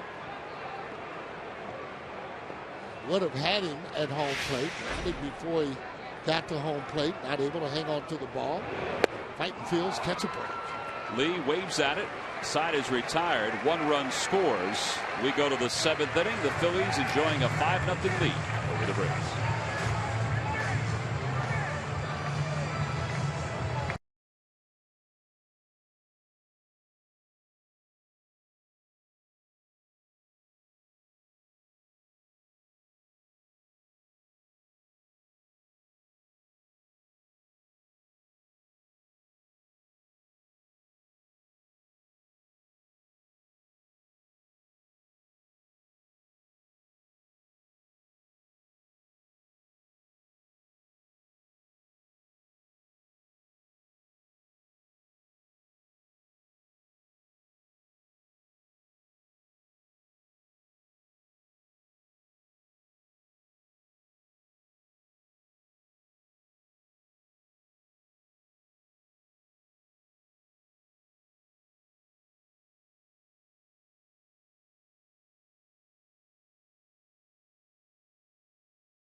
Time now for your local Honda dealers game summary. A lot going on in this game on the field and up here. Gerald Laird, Freddie Gonzalez, they went early in this game, ejected argued balls and strikes, and home plate umpire Angel Hernandez. Paul Mahalam gave up a home run to a left-handed hitter tonight. Ryan Howard, for the first time this year. Alberto Quintero hasn't played a whole lot. Had a big game with a 2-run home run that was reviewed and upheld. And then that double right there, looked like Brian McCann had a shot for play at the plate, wasn't able to hold on. Cliff Lee, he has been terrific again tonight, although he looks like the heat's been bothering him a little bit out there. I can only imagine. It's been warm all day. John Mayberry will take over in right field for the Phillies as we go to the top of the 7th inning. So Lee, who has a 5-0 lead, he's allowed 4 hits so far, will go to work against Freddie Freeman, Chris Johnson, and Dan Uggla. 4, 5, and 6 for the Atlanta Braves.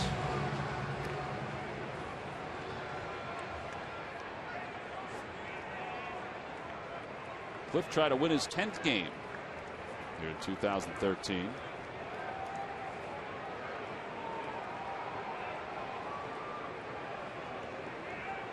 Braves gave him an easy inning. That 1 inning, 2, only 5 pitches when it looked like he was out there really sucking air, too. Hopefully he's had a chance to hydrate a little bit. Maybe he looked like he changed his shirt. That one shirt looked like it was soaking wet. Maybe it's the same one, but it looks a little, doesn't look quite as dark. I think it's his undershirt, yeah, too, that's really absorbing a lot of that sweat. It went right through it, it looked like. Just off the outside corner, 1 ball, 1 strike to Freeman. He's 0 for 2. It is muggy. Catch a break tomorrow, play another night game because of the heat. Day game here Sunday.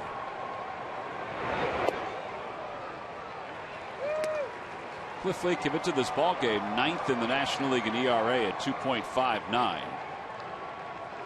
He is slipping up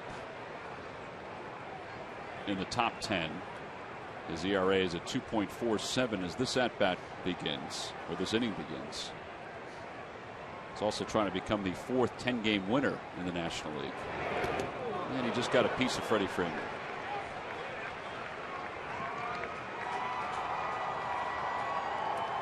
These lucky fans are tonight's Citizens 7. They were to receive a prize pack courtesy of Citizens Bank. Citizens Bank with the most 7-day branches in the Philadelphia area. To find a branch near you, visit citizensbank.com. It's Doobie and Charlie Manuel, what they're down there on the bench right now, talking about maybe getting somebody up.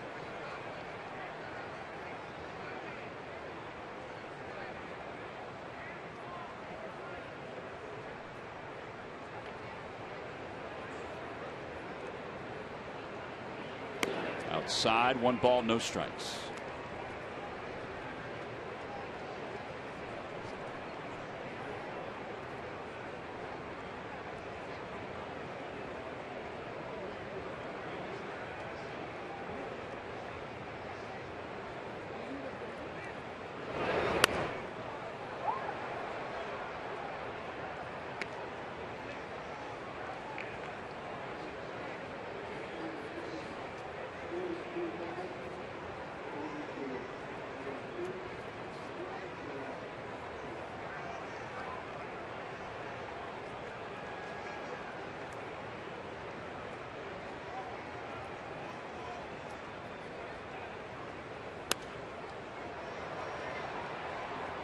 The job this Johnson's done for them this year. Unbelievable. When they started the season, they really weren't sure what they were going to do at third base. Chipper Jones had retired. They traded Prado. They thought, we're going to try this guy Johnson and Francisco in a platoon. He just blew it away. He's been tremendous for them. Defensively, offensively, everything. Consistently been over 300 since the start of the season. He can hit. He's got some pop, too. And the way they're structured, they don't really need him to have pop. No. I remember talking to Brad Mills one time about him. He's a young player with Houston, and Mills was talking about his potential, but they just didn't know. And he moved on since then, and obviously here doing a really good job with him. But the Astros liked him a lot when he was a young player too.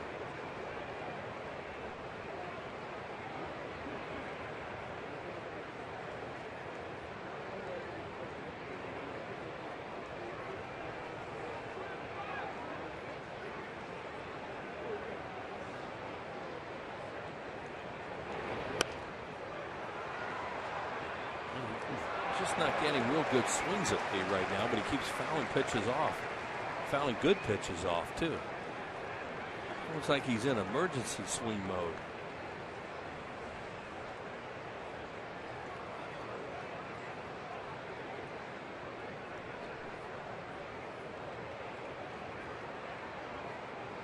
We're going to go curveball with him, try something a little different speed. You do hit a curveball. You do throw him a curveball when he hits it down the left field line. Freddie Freeman will stop at second. And that puts runners on first and second with nobody out. Coming up on Sports Night, highlights and analysis from this ball game, plus the latest on the Flyers signing Ray Emery and the NBA free agency market. Get all the news Philly fans need to know on Chevy Malibu Sports Night. After post game live only on Comcast Sports Night.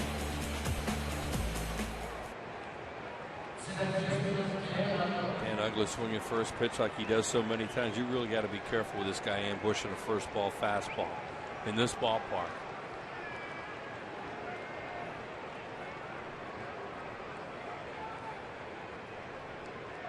I'm going to get the bullpen up.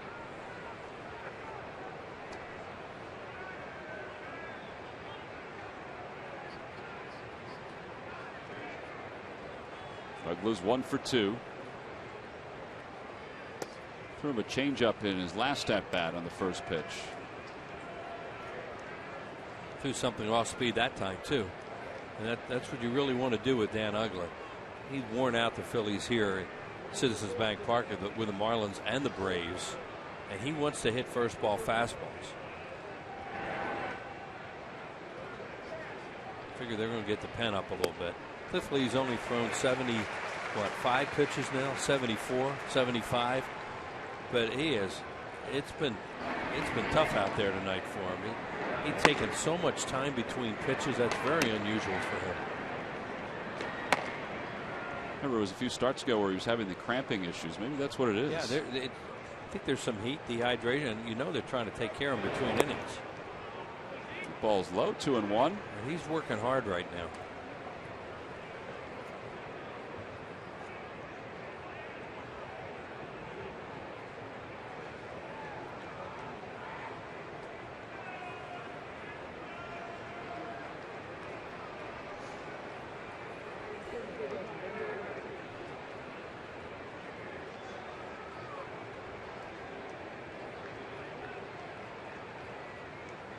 Revere's really shallow in center.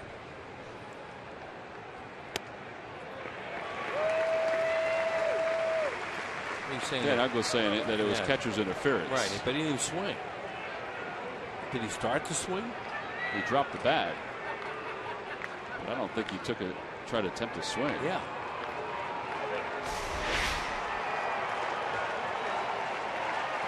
Well, he did start. Yeah, it looked like more of a check swing than it did, yeah. And he may have tipped his glove, but it was like a check swing. I don't know. 2 balls, 2 strikes.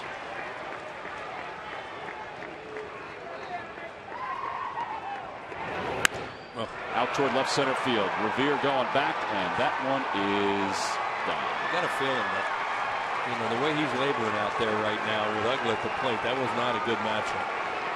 3-run home run for Dan Uggla, 15th of the year. So the Phillies lead is down to 2.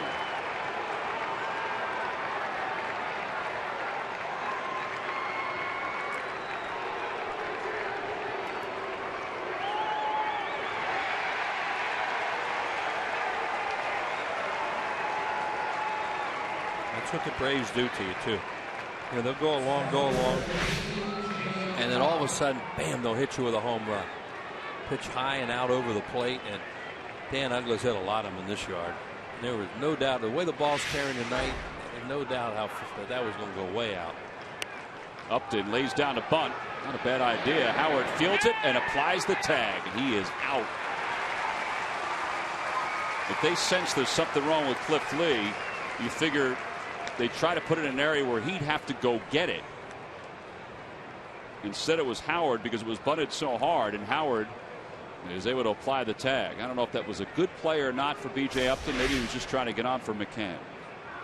Brian Howard does a great job of timing that. Boy, he just barely brushed it when he went by. Upton didn't complain, so he must have felt him hit his jersey, and it looked like the 2 moved a little bit. Just as he went by, you could see that 2 move on his uniform. Now McCann, he's 1 for 2. What do you think of that play, having him bunt? I know he's struggling. What you said makes sense. That maybe they're thinking, you know, that he's struggling with the heat and all out there. I don't know. You're going to hit for the pitcher down in that spot. That's a tough call. I wonder what they think. Down the right field line, McCann is going to be aboard. Let's see what he tries to do. He's thinking 2. Oh, Mayberry hesitated. Mayberry hesitated. If he didn't, he might have had an opportunity to throw him out. And now Reed Johnson is going to come up to pinch hit.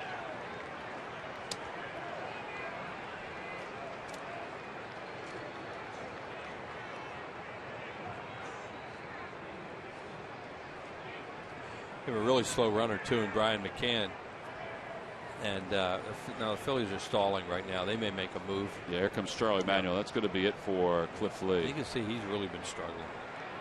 Well, they tried to get him through the 7th inning. At least it seemed that way. But now the tying run is coming to the plate as Reed Johnson has been introduced as a pinch hitter.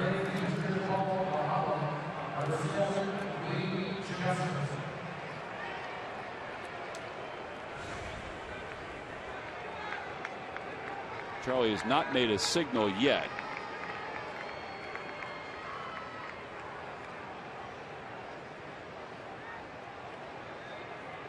Lee wants to stay in the game. He's not going to make a change. At least it doesn't seem that way. And he's going to let him stay.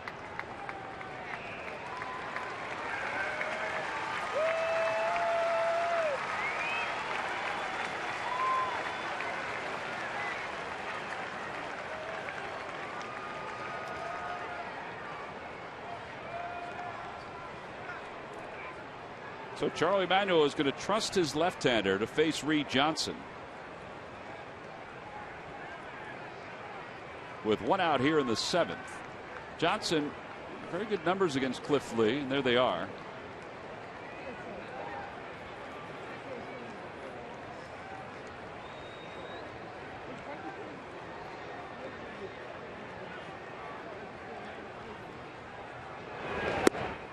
First pitch over for a strike. It's 0-1. On their bench, they have Paul Yanish now, Tyler Pasternicki. Obviously, they use McCann. He's out there with a double. He had to come in for Laird. And then they have the switch hitter, Joey, give me his last name. Turdislovich. Is that how you pronounce it? Yes. That's going to loop into left field, a base hit. McCann's going to go to third. And now that's got to be it for Lee, you would think. First and third with 1 out.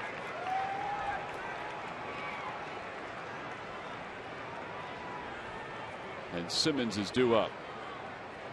Yep, that'll do it. I mean, they gave him the out in the inning on the bunt. So here comes Charlie Manuel. That'll be it for Cliff Lee. Lee goes 6 1/3 here tonight.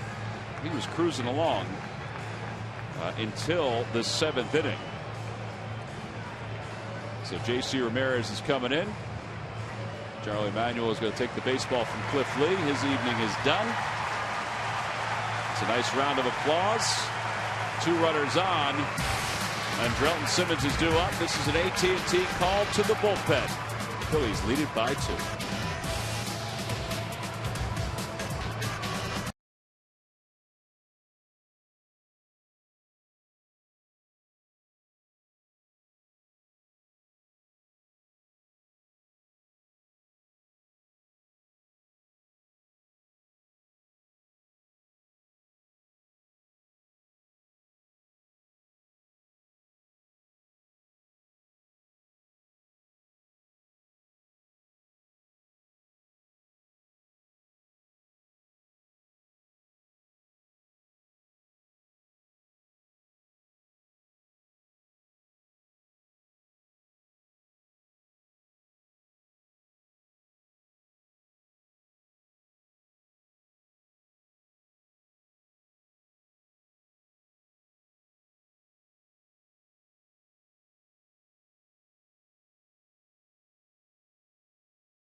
ballpark, and it's also an opportunity for you to get tickets and passes for a tent party. It's a pregame tent party, complimentary massages, special bartending course, appearances by the Phillies ball girls, the Fanatics mom Phoebe, Michael Young, and the Sarge. For more information and to order your tickets, visit Phillies.com/ladies night. Phillies have got to the bullpen with one out here in the 7th inning. What was a 5-0 lead has got kind of tense right now as Cliff Lee allowed a 3-run home run to Dan Uggla here in the 7th. Pulling off by that fan. You know how he likes to stay in the dugout. Even after he leaves the game, he'll stay around for the game. But he was obviously bothered by that out. It seemed like it anyway. Find out later. Andrelton Simmons is 0 for 3. He's grounded out, he's popped out, and he is struck out. Phillies will set up to turn 2. They've got McCann at third. It was a very slow runner.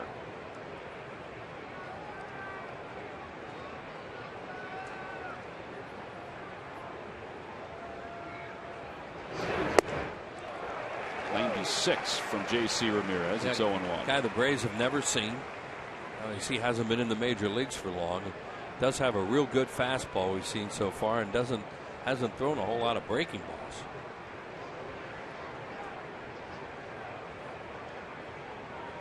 These guys can hit some fastballs. That's what they look for. They hunt them. And there's one right there, hit right at Revere. He'll make the catch. McCann's coming home, and the throw goes to second. And it's a 1-run game. It'll go down as a sacrifice fly. And it's a 5-4 ball game. Ben Revere is not going to throw anybody out, and when you have a 2-run lead, the reason he doesn't even throw it towards home plate is in case they miss stuff in there, and then Reed Johnson moves into scoring position with a tying run, so he didn't even throw it. That's what I think happened. No, I agree with you on that. So 4 runs have scored here in the 7th. Because as you were saying, you have a slow runner at third that they may not even try to score. If you charge that ball and you have if you have B.J. Upton, let's say, their center fielder who throws, probably wouldn't even attempt to try and score him there.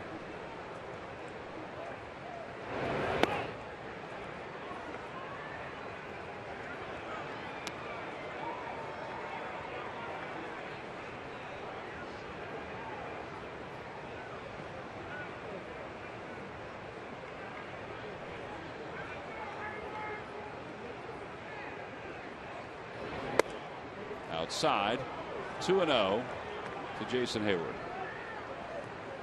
Hayward is hitless in 3 at-bats. Sticking with Ramirez here, not going to use Diekman on Hayward. 2 balls and no strikes. And a little high, it's 3-0. Well, now you have Upton on deck, so he's going to stay in the game for him.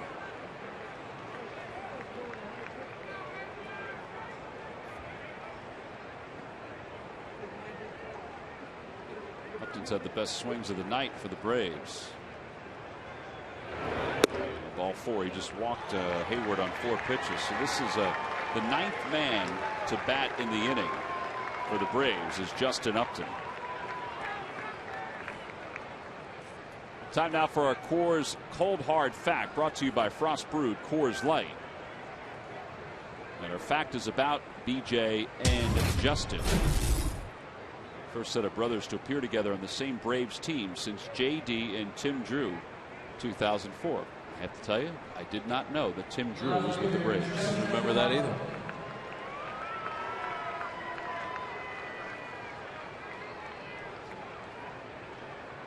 BJ is one of the 2 outs in this inning on a bunt.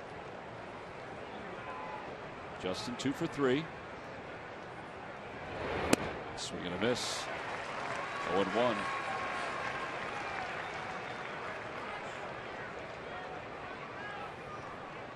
Threw a fastball there in a good spot to him.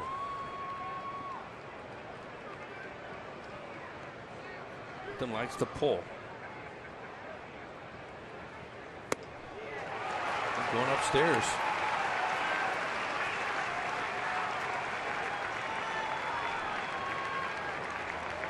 If he had any kind of a breaking ball, this is where you would throw it. I guess maybe they're worried they would spin one if they don't throw it. The 0-2 pitch. Oh. It was at 97 and Upton fouled it back. Right down the middle and right back. That's what I'm saying. See, he's starting to time him a little bit now. Good hitters, good fastball hitters like this guy. Now they're going to go out and talk about it. Good fastball hitters, you throw them enough of them, they'll time you. And that's why even if you're not sure about his breaking ball and all, you think you may try to throw him just to get his timing off a little bit. But then again, they may be afraid he's going to spin one up there and hang it. And look at this. I mean, they're really lucky they don't have a 2-run lead right now. And Upton knows it.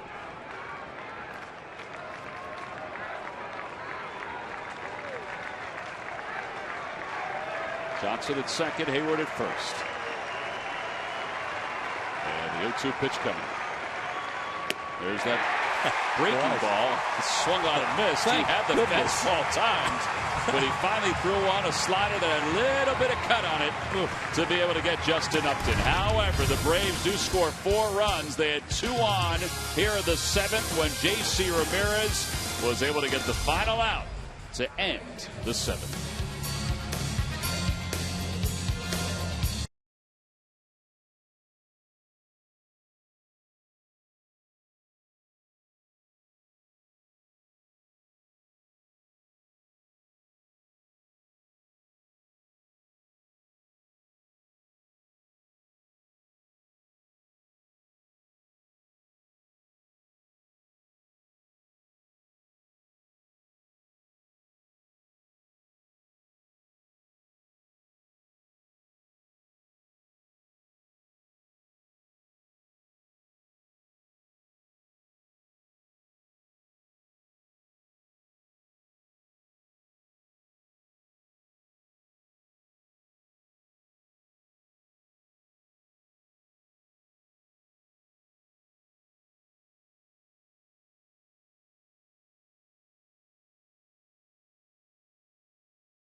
I think you know the answer to this one.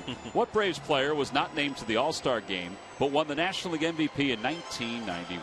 Well, I know that I didn't know this guy didn't make the All-Star team, but Terry Pendleton won the MVP in 91. Terry Pendleton did win the MVP in 1991. He had a very good year for the Atlanta Braves, but it was a year that did not warrant an All-Star appearance. Amazing. It's one of the nicer people that you'll ever come across. He is.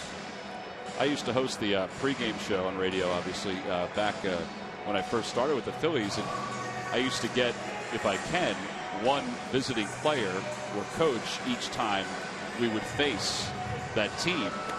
And I remember asking Terry Pendleton if he would come on, and he looked at me. He said, well, nobody's really ever asked me to do anything like that.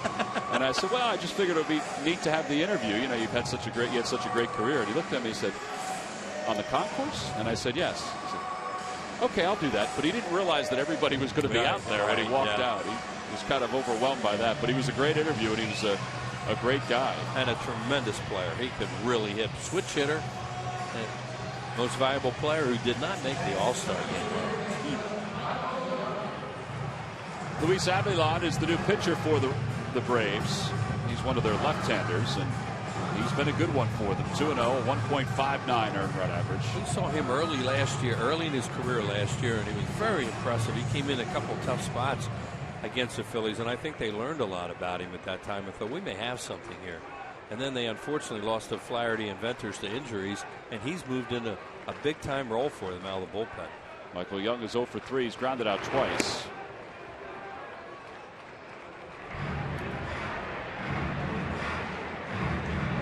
Antonio Bastardo is warming up for the 8th inning. Well, they need 6 more outs, and it's down to a run. The Phillies could use to add on a little bit here. 1 ball, 1 strike to Michael Young. Cliff Lee. Avilan 92 to 96, and will go fastball, curveball, changeup.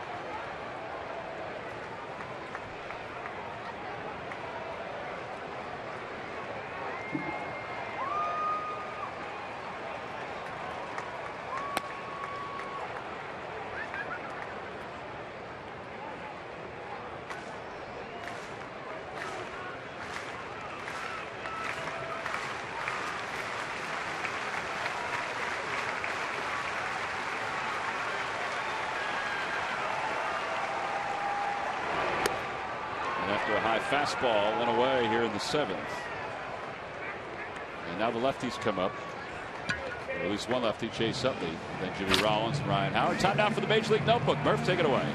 All right, Team Mac brought to you by Gwinnett Mercy College and the Dodgers. Carl Crawford has been activated for Los Angeles. Scott Van Slyke was optioned in AAA. Crawford will rejoin a crowded outfield out there for LA with Puig and Ethier and Kemp, and will probably share time with those 2 veterans. Earlier in the week, Don Mattingly's told reporters that Puig was going to be in there as long as he was healthy.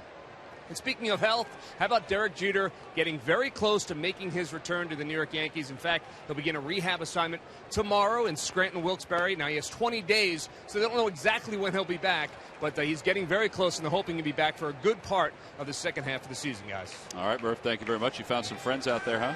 Yeah, we do. We got a nice group out here in front of Harry the K's. Cheesesteak spring rolls at Harry the K's. That's what they should have. All right, I'll let them know that. I'll bring some up for you guys. They're outstanding. Inside corner, it's 1-1. Bull was nice enough to send some food up tonight. Appreciate that, Greg Wyszynski. Great humanitarian, the Bull. Always been that way. A humanitarian? Absolutely. Generous man.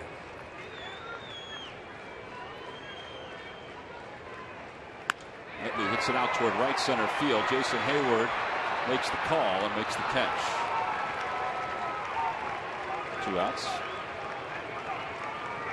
Budweiser reminds you to drink responsibly. If you're going to go out, then make sure you choose a designated driver.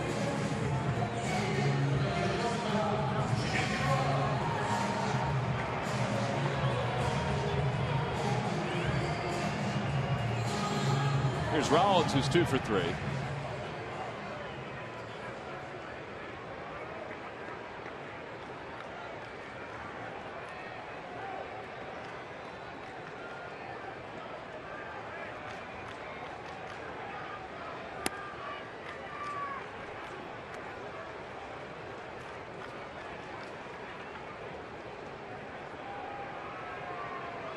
Talk about staying hydrated.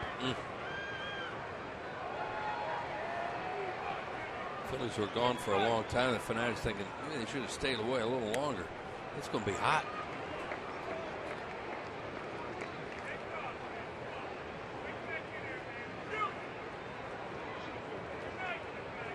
Look at all the cameras.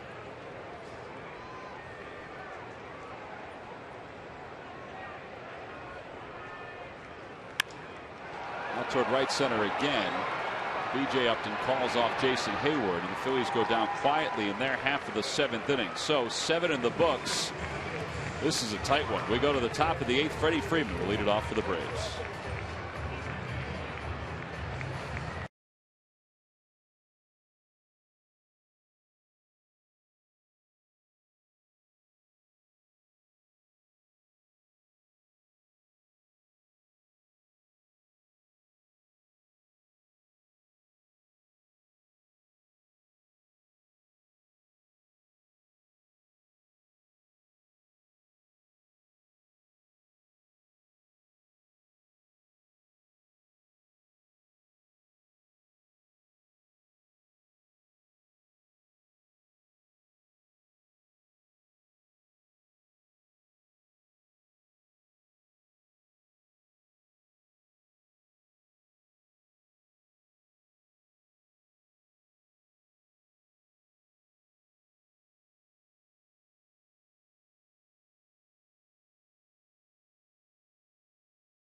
By Thomas Jefferson University Hospitals. Call 1-800-JEFF-NOW for an appointment.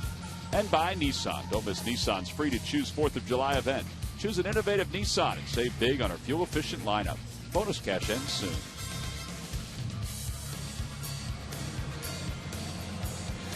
And some fireworks going off in the background. Well, kind of. We go to the top of the 8th inning. Phillies up 5-4. Hope everybody enjoyed their 4th of July. Still some fireworks that are scheduled for this weekend all around the Delaware Valley. Unless we got home early enough last night that fireworks were all around. Braves got in about 3 o'clock this morning from Atlanta after their night game last night.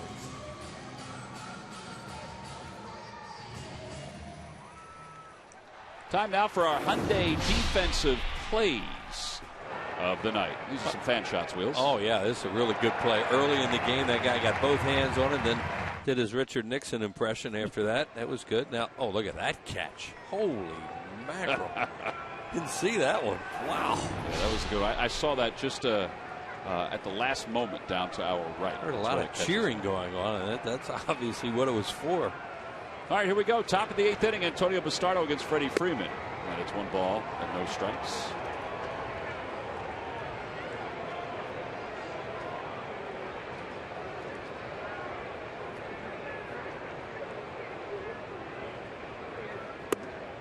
Two and out.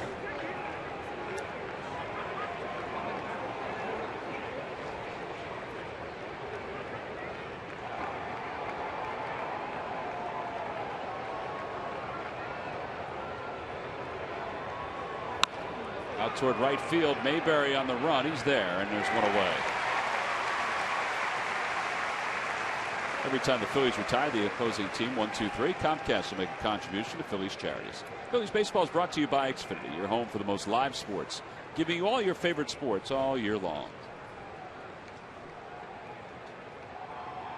It's a tough inning for Antonio Bastardo. He's got a lot of right-handed hitters. He got Freeman out after falling behind him, and now here come these right-handed hitters with power.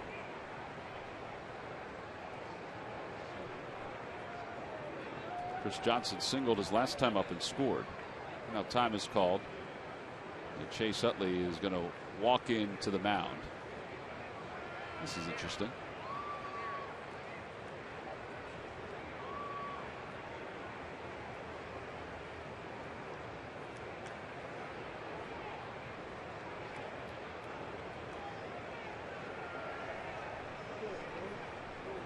That's one you'll find out about later. Nobody on base, so the signs are simple. Sometimes the infield will come in relaying stuff.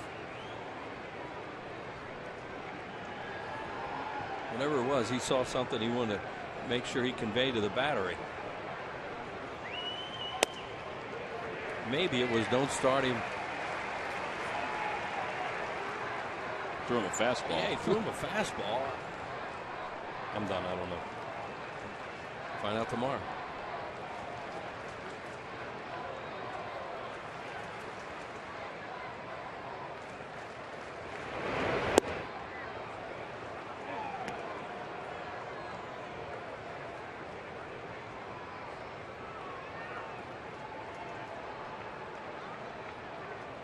Starter can get through this inning, then you have the closer coming in to face the bottom of the order.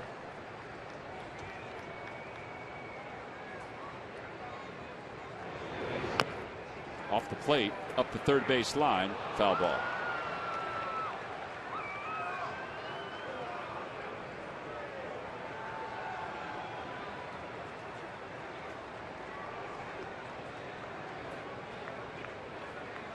One ball, 2 strikes. Maybe thinking maybe Pat might be a little bit slower after that sprint down the first base line. Some high cheese by him. Johnson going to take a little while to get back in there. Those flags are pretty still out there. Not a whole lot of air down there. Look, Angel's giving him some time. Or maybe he requested time. He might have asked for the plate to be clean. Well, he wanted a little time. That's what I mean. Yeah. Fly ball right field. And John Mayberry It's the second out away. And now Dan Uggla. Now it goes without saying how you approach Uggla early in this count. Here's Dan Uggla last time up. He got in a situation where Cliff Lee was tiring a little bit, and he hit a long 3-run home run, and that got the Braves right back into it, and they've since added one. He now has 27 career homers and 77 RBIs against the Phillies in 127 games. Just laughing a little bit because the fans were booing as he came to the plate. There's a slider for strike one. Yep, good job. Uggla's taking it too. He's almost like he's anticipating they're not going to throw him the first ball fastball.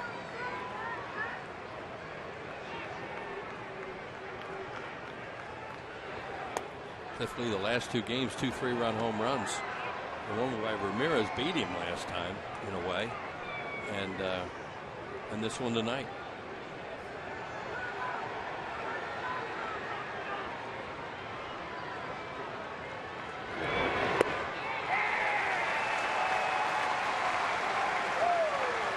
Going to be swinging for a single in this spot. No, a good breaking ball there.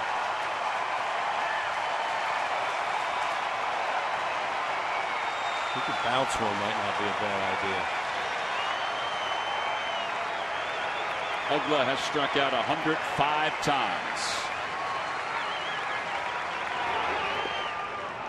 They appeal. They tried it. Nope. Allnart did not get the appeal from Angel Hernandez. 2-2. That was a great idea. Bounce one. See if he may chase it, and he started but held up.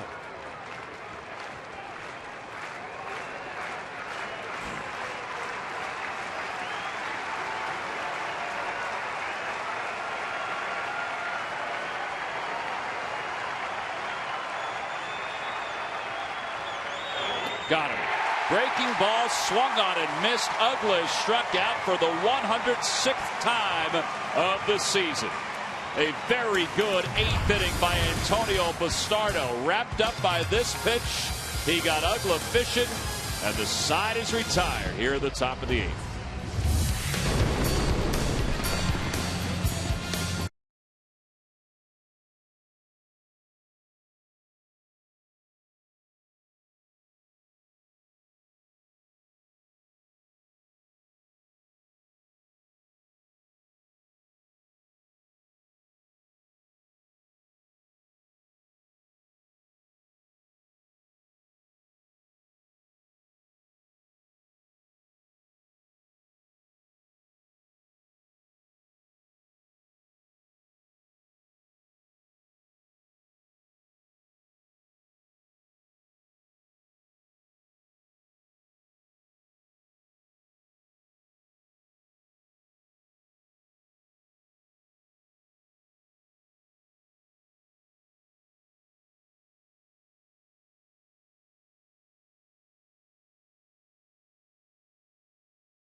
And for the Phillies tonight, a lot of success early on, including a home run by Ryan Howard, 2 hits for Humberto Quintero, and 3 runs batted in.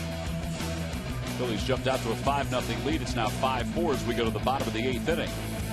Ryan Howard's 1 for 3. He'll lead things off, as you see there, but he's hit the ball hard a couple times tonight, including that home run. They're going to leave Avilan in for these 2 left-hand hitters. Then they have a right-hander hitter up, and they may make a move there for Mayberry, a right-handed pitcher. Anthony Barbaro is the right-hander who's warming up.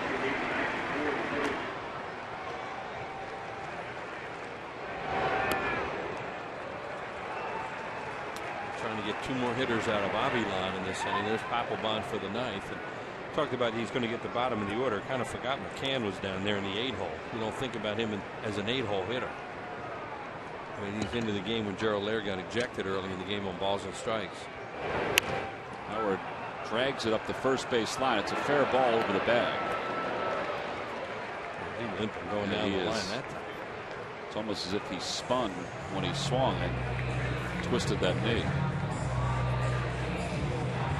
Have to think about something for him for defense in the 9th inning. I hate to do it in a close game. There's a swing. Nothing really twisting about that. Nope. Right there, though. Oh, yeah. Yeah. Well, something hurt.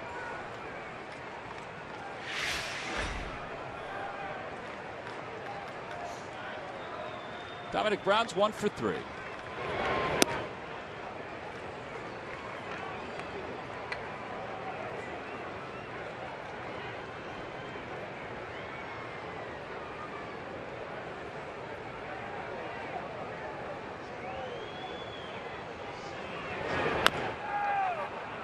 Had to do something. They always put Mayberry there and put Nixon right field in the 9th inning. Well, hopefully he's all right to go back out there.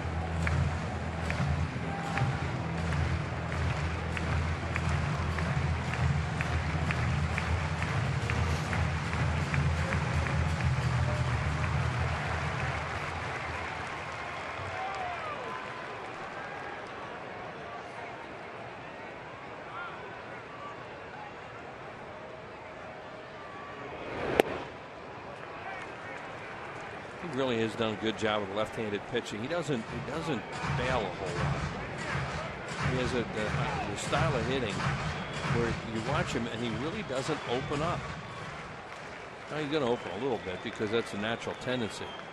He keeps that shoulder in there pretty well, and that's one of the reasons why he's been able to square so many balls up against left-handed pitching. I think also take those 2 close pitches, like those kind of pitches right there. Well, when you don't pull off, Tom, you see the ball better. You know, when you're pulling off, everything looks further away. You know, a pitch that isn't a strike looks like a strike. 3 balls, 1 strike to Dominic Brown. That's a good pitch by Avilan there with 2 strikes. Real good fastball down. This guy's got good stuff. He competes too.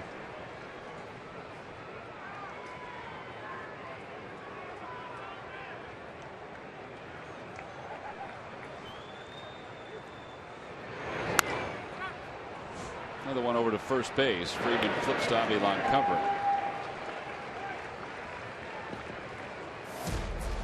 Saturday on Comcast Sportsnet, the Union continue their trip out west when they take on conference rival the Houston Dynamo. It's always a battle when these 2 teams collide. Union Dynamo Saturday night at 9 only on Comcast Sportsnet.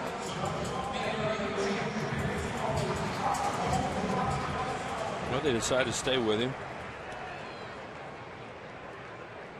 Left-handed hitters hitting 127 off this year, and right-handed hitters crushing him at a 172 clip. That would make you confident to let him just pitch.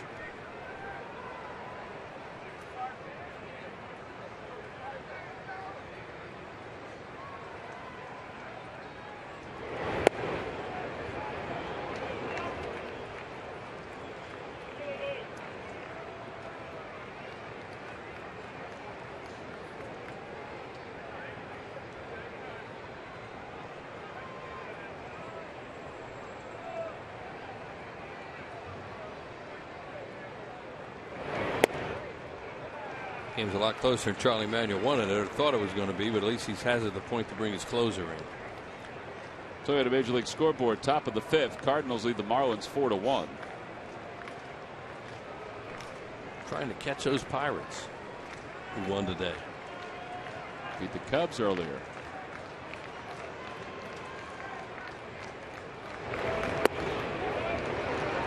Balls, no strikes to Mayberry. Left-handed hitter Revere on deck, not a power hitter, obviously, with no homers. So this is a perfect green light situation if they want to give it to him.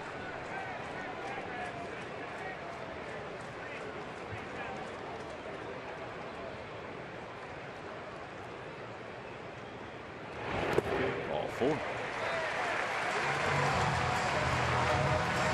So now Ben Revere is up. He's 1 for 3. The stars align for the 2013 Major League Baseball All-Star Games. The best of the American League take on the National League's top players. Don't miss the action Tuesday, July 16th at 7:30 Eastern on Fox. Roger McDowell out to the mound. This guy must have a rubber arm. I mean, you can use him for 2 innings. I know it's a 1-run game. His numbers are just amazing. Just 127 and 172 coming into this, and they're going to be lower because nobody's done anything off him. Here comes Chooch. If you didn't know, everybody kind of let you know.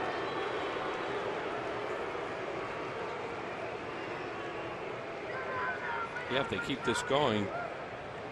Well, Franson's out to hit for Quintero, and then Ruiz, if they were lucky enough to get to that point, could hit for the pitcher and stay in the game. He's going to stay in the. He's going to be in the game anyway when you run all the way in like that.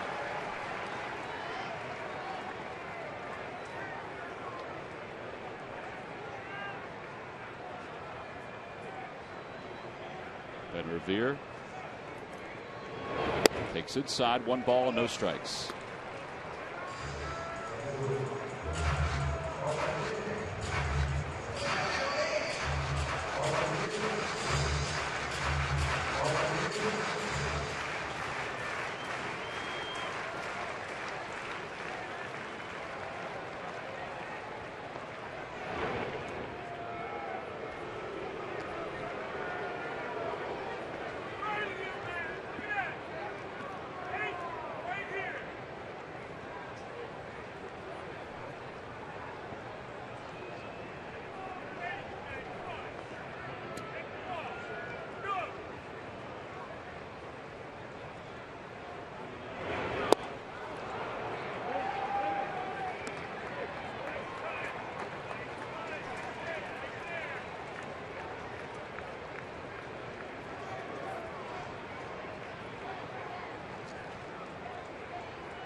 Two guys have tried to run on Avilan this year, and one successfully. Pretty high leg kick that time. Other times he uses sidestep, it looks like. 2 balls, 1 strike to Ben Revere.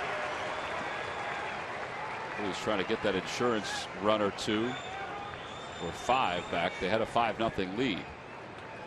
And Revere lines one to center field, a base hit. Mayberry going to stop at second. Upton does have a plus arm. Yeah, and there would have been a play there, and you don't make the third out at third base. And Franzen's going to come up to pinch hit for Quintero. Quintero did have 2 hits tonight and 3 RBIs. Now they may finally go to that right-hander. Let's see what Carlos Tosca, who has the lineup card, will decide, along with Roger McDowell. Here comes Carlos Tosca, former manager of the Toronto Blue Jays. And he signals to the pen, so they are going to go with Barbaro, with Kevin Franzen due up as a pinch hitter for the Phillies. Phillies lead it by 1. They've got a couple base runners aboard here in the bottom of the 8th inning, looking to add to their lead. We'll see if that happens when we return.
Options for corporate or social events of any size, including the Diamond Club, Hall of Fame Club, and Executive Dining Room.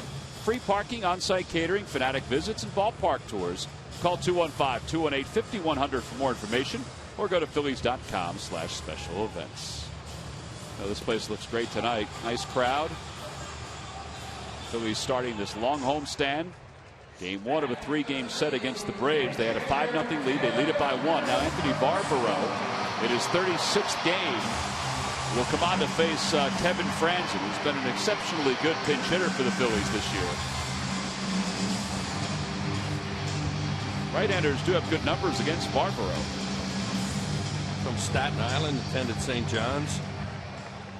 Ryan Sandberg is going to be trying to get Mayberry with a good walking lead off second. We have Revere at first. See what Franzen does here, how he approaches this at bat. He likes to go after fastballs early. That one's out of the strike zone. Yeah, that was a good job because that's a ball out of his hand. Franzen a lot of times will work counts too as a pinch hitter, which is amazing because most pinch hitters look for the first fastball in the zone and try to hit it. One of the reasons why he's so good because he has a real good idea. Up high, 2-0. How many times you watch him pinch hit and he hits ahead in the count? And that is so tough to do.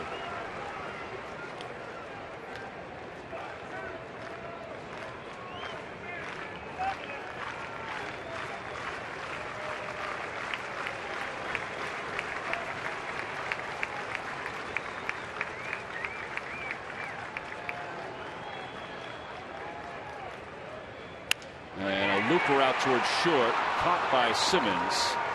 Side is retired. No runs, 1 hit, and 2 men left. So it's a 1-run lead for Jonathan Papelbon to protect as we go to the top of the 9th here in Philly.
On Cure Auto Insurance presents Phillies Postgame Live.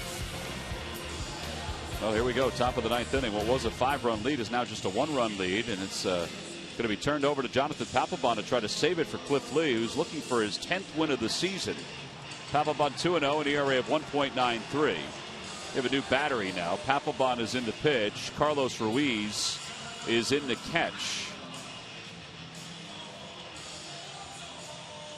Carlos did not get a chance to pinch hit. He was going to be the pinch hitter for the pitcher spot if Franzen had gotten on.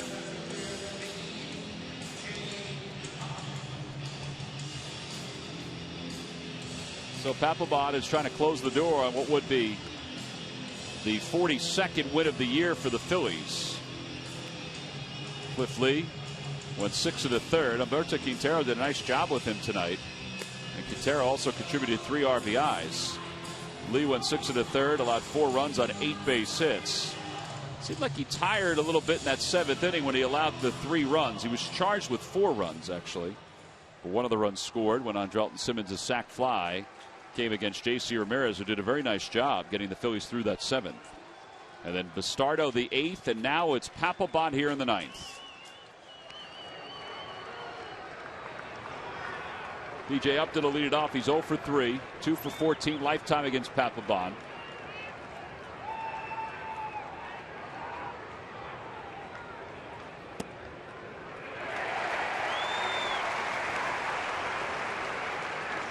Phillies will have Michael Young in a little bit at third, but toward the line. And they've got everybody back in the outfield. Brown is the deepest of the 3. He usually is on the pull side. Mayberry's in the closest and right on the offside.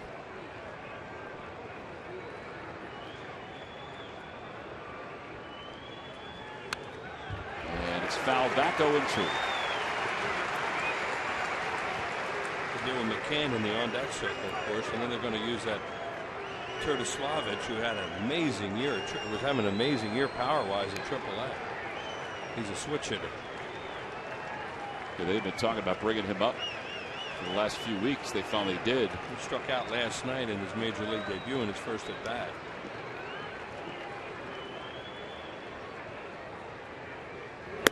Way outside, that fastball at 94 from Papelbon. He's been sitting around 91, 92 with his fastball over the last several weeks, but he's had good secondary pitches.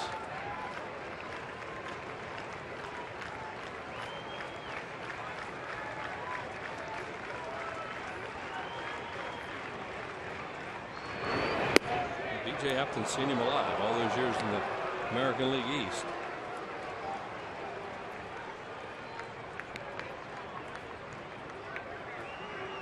Two balls, 2 strikes.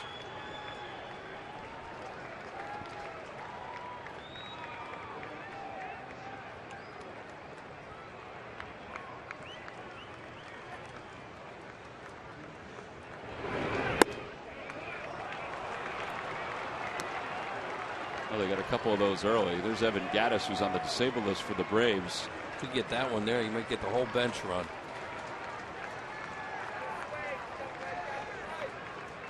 Gattis has been a very good pinch hitter for the Braves, but he's been on the DL the last few weeks with an oblique strain.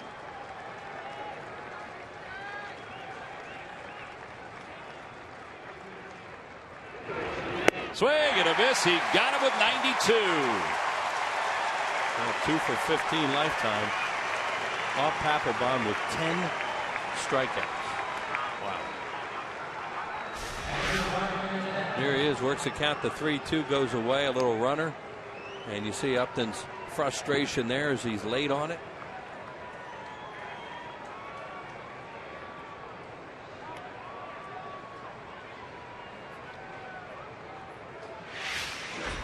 One gone. Brian McCann is the batter. McCann has 1 hit lifetime against Papelbon.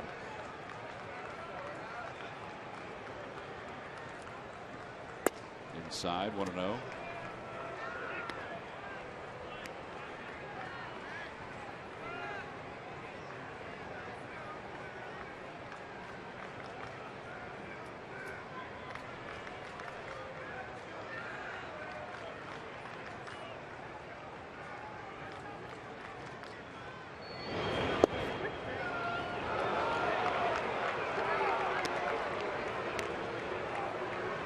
Turtislavich on deck. Got to be a big guy to have that many letters. Exactly. That's Saltalamacchia territory. Right. And he was a Brave at one time.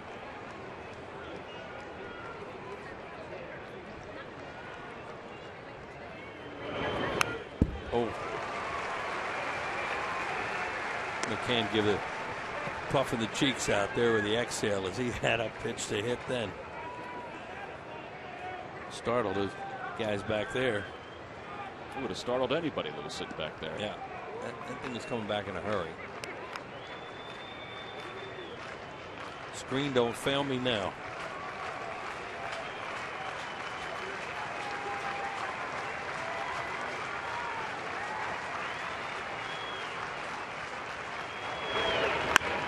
Out toward right field. Mayberry makes the diving play.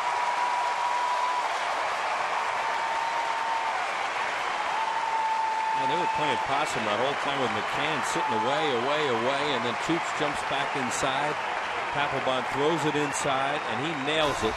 Good play by Mayberry. See him jump back inside, and then it was out a little bit over the plate where he could reach it. Tremendous play by John Mayberry. Athletic play by John Mayberry. Watched it all the way into his glove.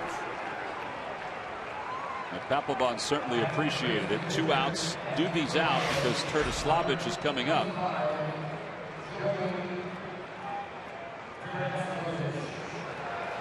I just heard they just announced me in the press box too as Turtislavich. So Turtislavich. Yeah. See his numbers at Gwinnett. Yeah, they're good. Dan Baker is never wrong. No, he had 52 doubles a couple years ago. 52 doubles. It's a lot of doubles, Wiz. In a minor league season. Any league, let alone a minor league season, which is what, 5 months? Yeah, it ends by Labor Day. So it'll be Turtislavich. Got it. With 2 outs.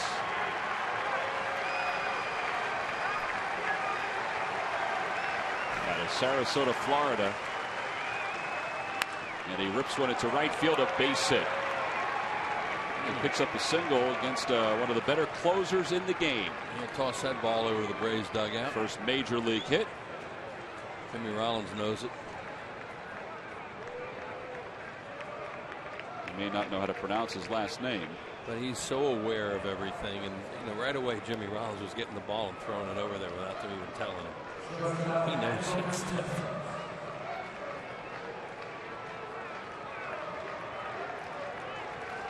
Well, he really nailed that thing. So thankfully, he kept it. It had top spin because that was a power hitter single. The sound that made.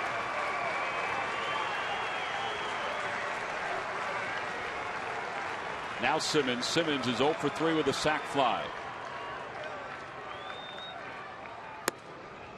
High with the first pitch. He's 1 for 3 lifetime off Papelbon with a strikeout. And all they need now is an out.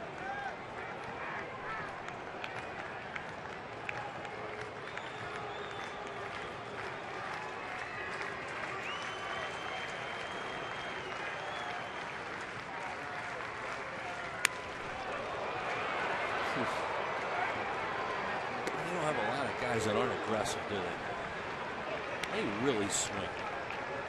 As you said, they're hunting fastballs constantly. They're getting Kimbrel up out there. He had a tough game last night.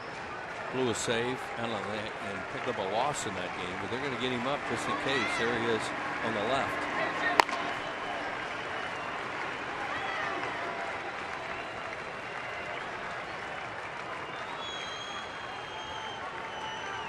One ball, 1 strike to Simmons. That's out of play, 1 and 2. Good spot too, because he's open. He comes into it. And you think you'd want to stay away from him right now. In this very important opening game of a very important 3-game series against the Atlanta Braves. In an equally important 10-game homestand before the All-Star break. We're going to have to what they feel right now about the fastball swings that he's had so far, where they go to split. I don't think you throw that frisbee to him. Speed his bat up. Everybody to their feet. Papelbon's ready. Runner leads off first. And he does throw him a breaking pitch. That's spinner, and he hits it foul. Well, he sped his bat up, but he sped it up enough that he hit it foul. I really didn't think they'd throw that one, but I think they're out there thinking he has pretty good swings at his fastball. And here's that spinner he throws up there to him. He gets way out in front, as you can see by that. And Simmons, I can't keep that fair. So we'll do it again. The Phils try to take game 1 of this 10-game homestand. They lead it by 1. Papelbon has 1 strike to get, 1 out to get. And the pitch. Fastball hit in the air. Left field line. Dominic Brown is over into foul territory. He jumps and he just misses it. What an effort by Dominic Brown.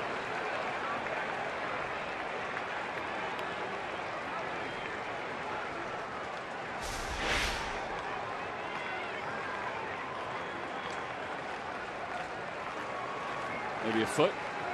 Good try. Very athletic play right there. He's so tall, too. Good jump. But he threw that pitch in middle into him, too. We'll do it again. 42,044. Kind of night they expected to have at the beginning of the year against the Braves. The 1-2 pitch. Another foul ball. We'll do it again. Good spot with that fastball.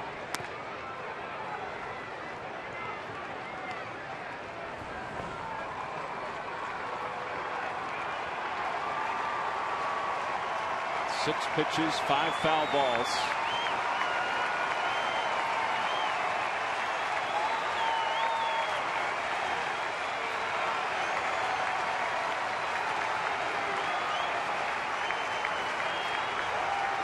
Podoslavich leads off first.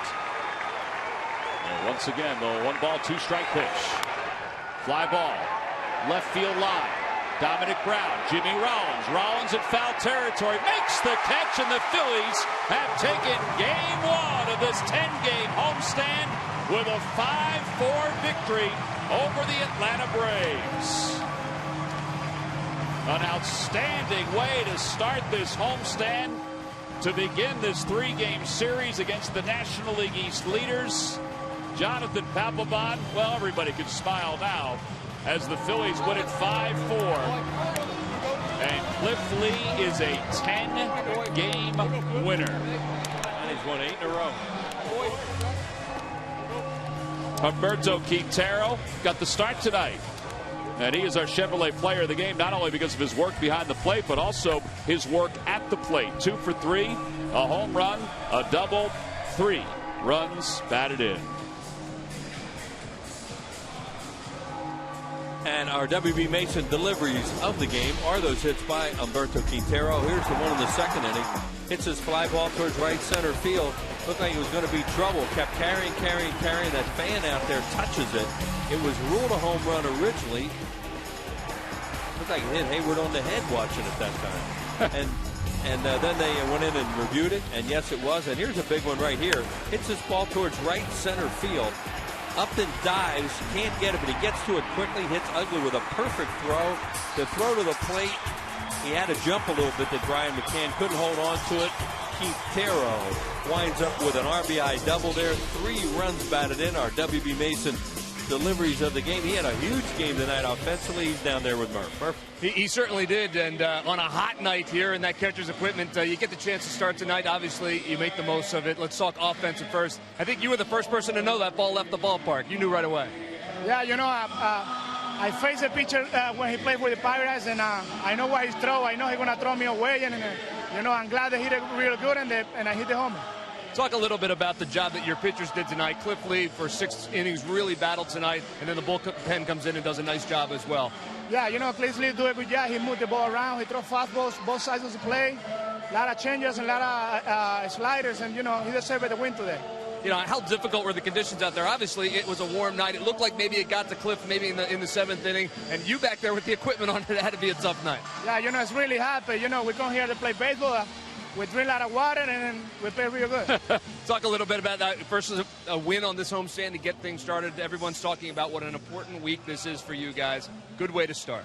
Yeah, you know, it's good way to start. You know, we win today. We're gonna play a lot of games against these guys. You know, and you know, we win today, and tomorrow we're gonna come in again and try to win. Q, congratulations on a great game. Thank you very much. Guys, back upstairs. All right, Murph, thank you very much. Yep, you got to drink a lot of water this time of the year. Jonathan Papelbon got on Drelton Simmons to hit a fly ball into foul territory in the left field line. Jimmy Rollins called everybody off, put it away, and the Phillies would won it 5-4. And the normal reaction from Jonathan Papelbon as he recorded his 18th save.